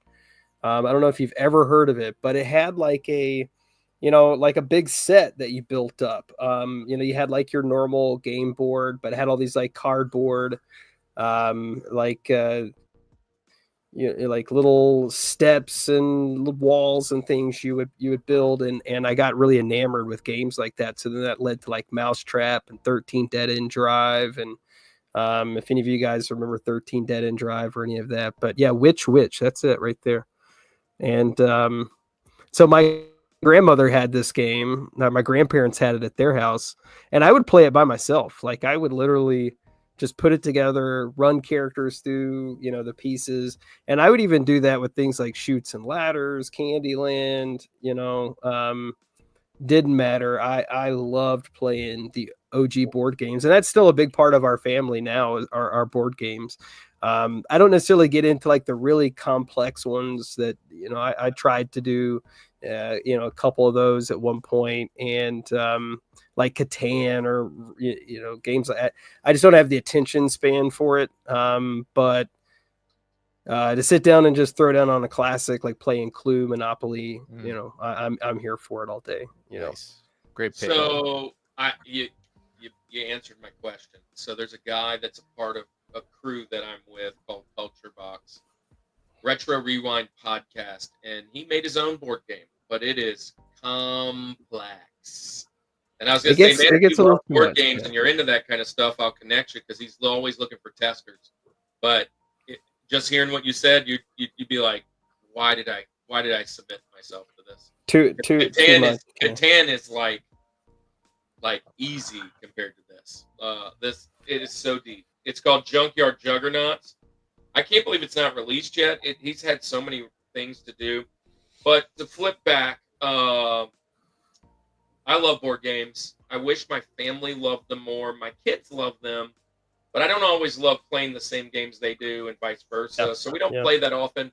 My wife is not a board game person. As much as I want her to be, she loves playing like cards, like spoons or spades or whatever. But when it comes to like board game, get the board games out, put pieces on the board, roll dice, turn after turn after turn. She's like, I'm done. Are we done yet? Can we finish this? I'm like, she's just short attention span to the least. I mean, we'll leave a Monopoly game out for like a week or two. I was just about to say, as a kid, me and my nephew played Monopoly, but we would leave that joker like out. And we would come back a week later when he came to sleep over at my house again. We were 5 years apart. So I was 5 when he was born. So I was an uncle then. But he was like a built-in best friend when he came over. And I was like, all right, let's finish this Monopoly game. And we play Monopoly like crazy. But I love board games. I have a big cabinet full. And I just told the kids the other day, we've got to go through this and either get rid of the ones we don't play, or like set aside ones that we have to at least try.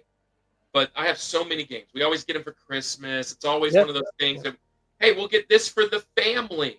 And it's funny, my wife buys that, and then she's like, nah, I don't really want to play. You bought it for the family. and anyways, it's just one of those, it's a contention here in the house. Board games is a good choice. Hey, speaking of that, we have not done board games yet, and we would love to do a top 4 board games of all time. Tyler, if we do it, we'd love to have you. Let's do it. Let's go. Yeah, Andy isn't a huge board game guy, so that's why we've avoided it. But I keep kind of nudged him. I'm like, hey, we got to do a board game. Got to do a board But anyways, it will be in due time. Okay, let's roll. Yeah. Yeah. And Love you this can pick. go on for other things too, but that's one that we'd love. Love the pick, man. Love the pick. I've got a fantastic board game to share with you guys. Great for the family. I know, I know after everything you just said, Kirk. But my kid borrowed this from his teacher and we brought it home. He brought it home and I love this game. I have not played a game this fun and I couldn't tell you how many years. Of course, we like Uno and all that fun stuff. Have you guys ever heard of King of Tokyo? No. Dude, this game is something else. Let me try to find a Is bigger. it like Godzilla? Is that like kaiju? So, hold on. Let me get a bigger screen here. I love games with things, right? Like that's one of the things, like props or pieces. So The box art is phenomenal. it's Yeah. a really fun game, dude. I'm trying to think of the simplest way to explain it. So you have you pick your character, what monster you want to be, right? And then you have all these different dice. Some of them are numbers. Some are on the dice. There's numbers. There's attacks. There's lightning bolts, which is these little cubes. Which if you roll, you have your choice. You get 3 rolls, right? So you roll your first one, and you have your choice to either go after stars. If you get 20 stars, you win the game. But at the same time, you got people that are trying to oof you. You have 12 hearts. So people can either spend their entire time attacking people to knock you out of the game, or everybody can try to chase for stars, right?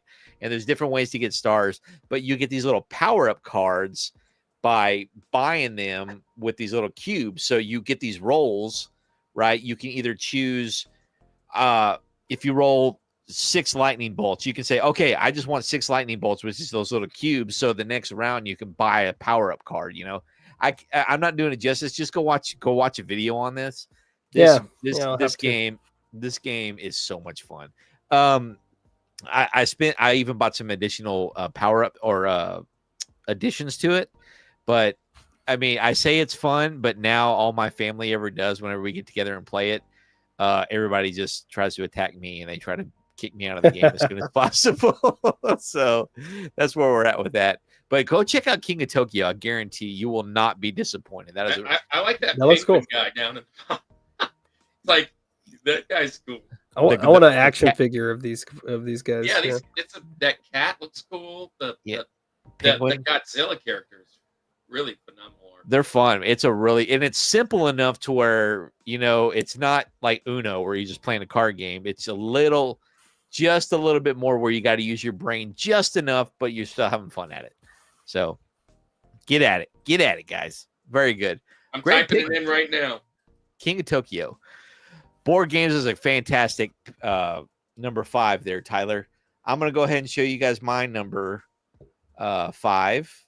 And I'm going with 1985 Mask toy line by King. Yes, there we go. I was That's the other one I didn't pick. Yeah, I was waiting for Mask. Yes. I was obsessed ever since I was a little kid. Any kind of toys where they had removable masks. There's something about that. I don't know. These guys are super cool. Good guys and bad guys. You had. I kind of alluded to you on my G.I. Joe pick, loving the guys with all the masks. Yeah, you did. Dude, my last pick, Battle Beast, was between this. It was Battle Beast, Mask, and one other. And I was like, yeah, I'm going Battle Beast. But this is a fun story, Sean. I found out about the old jolly fat man that comes around in December. I don't know who's going to ever watch your show, so I'll just say it that way. I found out because I went into a room and I pulled out a blanket out of this space, but it was stuck in a drawer. So I opened the drawer to get the blanket out. It was kind of just jammed in there. And the Mask 18-wheeler was in there. And I was like, surprise. I was like, oh, what is that? And I was like, oh, shocked. And so I just closed it. And then a week and a half later, oh, surprise, there it is. And I was like, wait a second, I saw that thing in the drawer back there. It's kind of how I learned too. Yeah. Yeah, Yep. and anyways, the Matt Tracker truck, and look, every single time I go to the St. Tammany Collectors Con, there's this guy. He's called Brick Wall Toys, and he has 3 of them, and they never sell, and they're not in great shape. And every time I go over there, I kind of like nudge him and go, you've had it up here for like 50 this whole time. Will you take 15? And he's like, no. I'm like, well, I'll see you next year. And I'll see you try next again. Time and ask you for that. That's I'll funny. see you next That's awesome. time because I'm going to be here. But no, he's like, no. But he has so many like old stuff, but they're just not in great shape. None of it's in great shape that he has. No. And but yeah, that I love this line of toys. They were Transformers with guys because the motorcycle transformed into a copter, right? Not that one. That one. So that turns into a helicopter, which was awesome. And I then forgot what I was supposed to push. and then you had the guy who had he had like big wheel truck and it opened up and like a raft flew or like a boat came out of it. He was a bad guy. There you go. God, I'm terrible at this. Yeah, and so Yeah. and then you got the son of Matt. Now we know Tracker why who you can't rode build the Legos. robot, the scooter. Yeah, he'd chop his head off. He definitely needs that mask. This is why he doesn't touch Legos, y'all. Yeah. Anyways, mask is great. Yeah, I love this pick, man. Thank you. Yeah, it's a good This one. is top notch for me. Man. Good. That's a great pick. And they're if you find those, like you said, you've seen them in the wild. They're not cheap. They're not cheap either to pick up. I've never seen them in good condition in the wild, Mm-mm. but every time I see them, it's like garbage. And like, if it was just a figure for a couple dollars, just to have a figure, like one of them, like Matt and his helmet, sure. But who'd they fight? Wasn't Cobra? Venom. Viper? Venom. Venom. Yeah. I only know that because it says it right here. It says it on the. It says it on here. I was thinking Viper. I knew it was something like that. Yeah, there it is. And fun story there.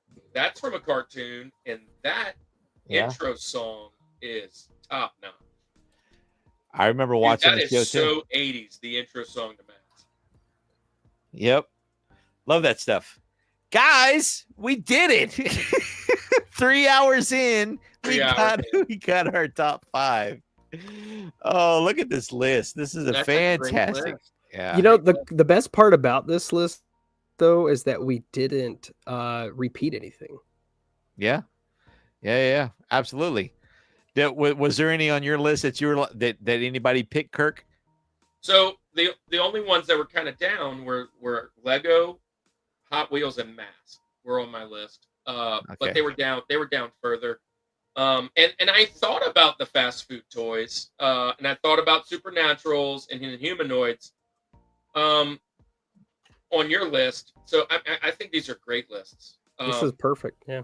Yeah. I mean, Any 90s, 80s kid, like this is perfect, you know. If you're on the replay, you're watching this right now, let us know in the comments what your top 5 toys were. So can I name off the list real quick? Yeah, you got some other ones on there? Yeah, I mean that it won't be Honorable on my list mentions. up here. It won't be on my list up here, but so I thought of my bike, my BMX, dude. Like that was a big deal. But just a baseball glove, dude. A baseball glove changed my life. I can see that. Star Wars. I wore this for that. That was kind of my homage. I was kind of surprised that didn't come up, but yeah. And look, you mentioned Power Rangers. Voltron was my guy. Voltron. Yeah. And Transformers obviously, but the other one that I was thinking of between, and I love Star Wars action figures. They're the they're the big commodity. You can find some real good ones of those. They're very expensive. But the one that was Battle Beast mask or muscle. And Oh dude, yeah. I had Muscle. thousands of those muscles. Do you remember that, Tyler? The little pink Yep. wrestlers. Yep. Gosh, and there's so many. But Man, I that's kind of collected the list I was digging through. I collected recently when I was going on a Motu collection. I collected the entire muscle Motu collection. Have you seen them? Yeah. I actually, Jason Nupp, the guy I always kind of chat about, he has a few of them, and I was like, oh, those are cool. They are cool. Yeah, and I didn't really like muscle when they left the pink bubblegum version and went to like purple, red, and blue. I didn't get any of those, but yeah, I love muscle. And They were cool. Yeah, all that was thrown away. That's so sad. Yeah, that's cool. Gentlemen, we're gonna highlight you guys one at a time, and we're going to you're gonna tell us what you guys got coming up and where everybody can find you on your socials. Oh, I'm back. Yeah. Well, did you catch that, Tyler? No, I froze up. I don't know what happened. So I'm about to highlight each of you, and you're gonna tell us what you guys got coming up and where they can find you on your socials. Cool. Okay. Yeah. Kirk, are you ready? I am ready. Let's get in. So 3 hours in, if you're still watching, thanks for being here. Thanks for hanging out with us. We're the Rushmore show. I think this is the third time I think it's the second time we've been on your show, and you've been on our show 3 times, Sean. But just a great community. We do your top 4 of different things. Really quickly, it's very much like this, not in a draft style per se, because it's more just your top 4 favorite, and we encourage to match if you can, and that just depends on our guests. We have a guest every week. We do 6 different topics. We start the year off January and February, 2 months each. We do video games, and then we jump to music for 2 months. Movies and TV is what we're in right now for 2 months. Our next set is nostalgia for 2 months. We're already booked through nostalgia. And then we go sports. We're halfway booked with sports, and we finish the year with food. And then we start over next year with video games. We've been doing it for 4 years. We go live every Thursday night on YouTube. And we also multicast to Facebook and Twitch. But YouTube's our main spot where you can meet the community and hang out. Some of the friends were in here today. And our next episode, we're actually off this week because Andy is at camp, and I'm going to Kansas City for my daughter's softball tournament. So we're going back to back next week. We're going Tuesday and Thursday.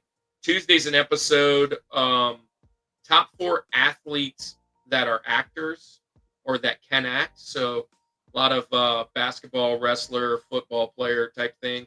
And then the Thursday night show I alluded to earlier, top 4 Batman movies. And we finish off movies with top 4 training montages. So come visit us on a Thursday night, 7 Central, 8 Eastern, on all the major spots. And you can find us on all the socials at The Rushmore Show. And come find us. Bring your top 4s. Oh, you're muted, Sean. Make sure you type that word "real," Kirk, one more time. Yeah, I'm gonna do it in one the more chat time for us. Get that going there. Tyler, let's hear what you got coming up in 5, 4, 3, 2. Okay, so coming up for Trippin' Over Toys. Trippin' Over Toys is me and my son, my 15-year-old. So next on the list for us is tomorrow we will be at Nashville Comic-Con. The following weekend, so next weekend, Friday, we will be at Ranger Stop and Pop in Atlanta. So we'll actually be in your neck of the woods, Kurt. And actually that leads up to a little over a week at Disney World. So I'm going to be doing a lot of content featuring Nashville Comic-Con as well as Ranger Stop and our trip to Disney. A lot of my content, you can find me, excuse me, you can find me on Instagram. You can find me on YouTube at Trippin' Over Toys. Both site's same pretty much name. I cover a lot of toy hunting, what's in stores, what's some of the latest things that you can get, are being released. So a lot of new modern toys and things that we do on our page, and a lot of comic conventions. So I do a lot of shows, a lot of toy shows throughout the year. I try to highlight those. I've actually got about 4 videos in the hopper that I'm trying to get edited and get out from even Toylanta, which was like a month and a half ago, a con in Huntsville. And we've got a lot of content and things. So I generally use Instagram the most. So reach out to me, connect with me there, but also connect over on the YouTube page. And I'll throw Reel in here as well for you guys to have an easy link to the YouTube channel. Beautiful. Love it, guys. Hey, thank you both so much for coming on tonight and spending some time away on your Friday night to come hang out with us and talk about some toys, man. I had a great time. Did you guys have a good time? Man, I had a blast. And This was next time, great. hopefully Andy will be here with me. Forgive him. He had to step out because of camp, and he's in full camp season. But man, great time. Can't wait to have you back on our show. Can't wait to have you, Tyler. Thanks for having us. Likewise, yeah. Thanks for having me. This is fun, man. This is what we live for. That's why we do content, man. It's so much fun. Of course, man. And of course, everybody who's hung out this far and who's popped in and out throughout the whole chat this whole evening, thank you all so much for joining us. Make sure you guys hit that thumbs up for us. It really helps the channel and everything. We want to thank all of you guys for being part of the real life crew. And we will. So next Friday night we got coming up, we're going to be doing movies turning 30. So your top 5. We got quite a few guests coming on, so we might do a top 4. Just because if just 3 of us took over 3 hours to do it, we might do a top. Need a 4. rapid fire session. We might even do a top 3. So here's a fun fact, Sean. This clock right here on my wall. The whole reason I bought that is because it's a timer. And when we first started, I would set it to like I don't remember what it was. 5 minutes, 6 minutes, whatever. Because I was like, if we each did one for 5 minutes or whatever, we would have a 4-hour show or whatever it was. So I would set it and when it beeped, your time's over. Shut up. But we stopped using it. But that's what that clock right there was actually used for. I saw it up there earlier, and I saw like 23 something. I was like, oh, it must be military time up there, for a second there. But it's an actual timer. That's funny. That's funny. Yeah, Declan, man, thanks for sticking around. We really appreciate the support and everything. Yeah, it's past midnight over here, so that's what that's about. Oh, my wife's probably wondering what happened to me. She's like, yeah. I mean, I had several segments lined up too to break it all up, but we had such great conversation tonight, guys. We just kept talking, man. Which is about, man. And what it's about. Yeah, exactly. It's a long show, but the friends and the people are just as much just we important. We had a good chat too. Like in the chat, there was a lot of great friends. So absolutely, a lot of great chat, a lot of great people from everybody's channels and everything. So thanks for coming on over there and spreading this great community, and let's grow it out and keep this nerd fandom and all this pop culture greatness going, guys. But hey, y'all stick around for a second. We'll debrief. But thanks everybody again for coming on, and y'all stick around for next Friday night for movies, your top 3, top 4, top 5 from movies from 1995. So get your list ready, and we will. 95. Yeah, 30 years, man. 30 years. And then, of course, Tyler, at the end of the month, we'll be doing the 30-year anniversary of Power Rangers movie with some special guests on there as well. Yeah, so keep that on your calendar. But thanks again, everybody, for watching. And we'll see you next week. Thank you, guys. Peace out. See y'all.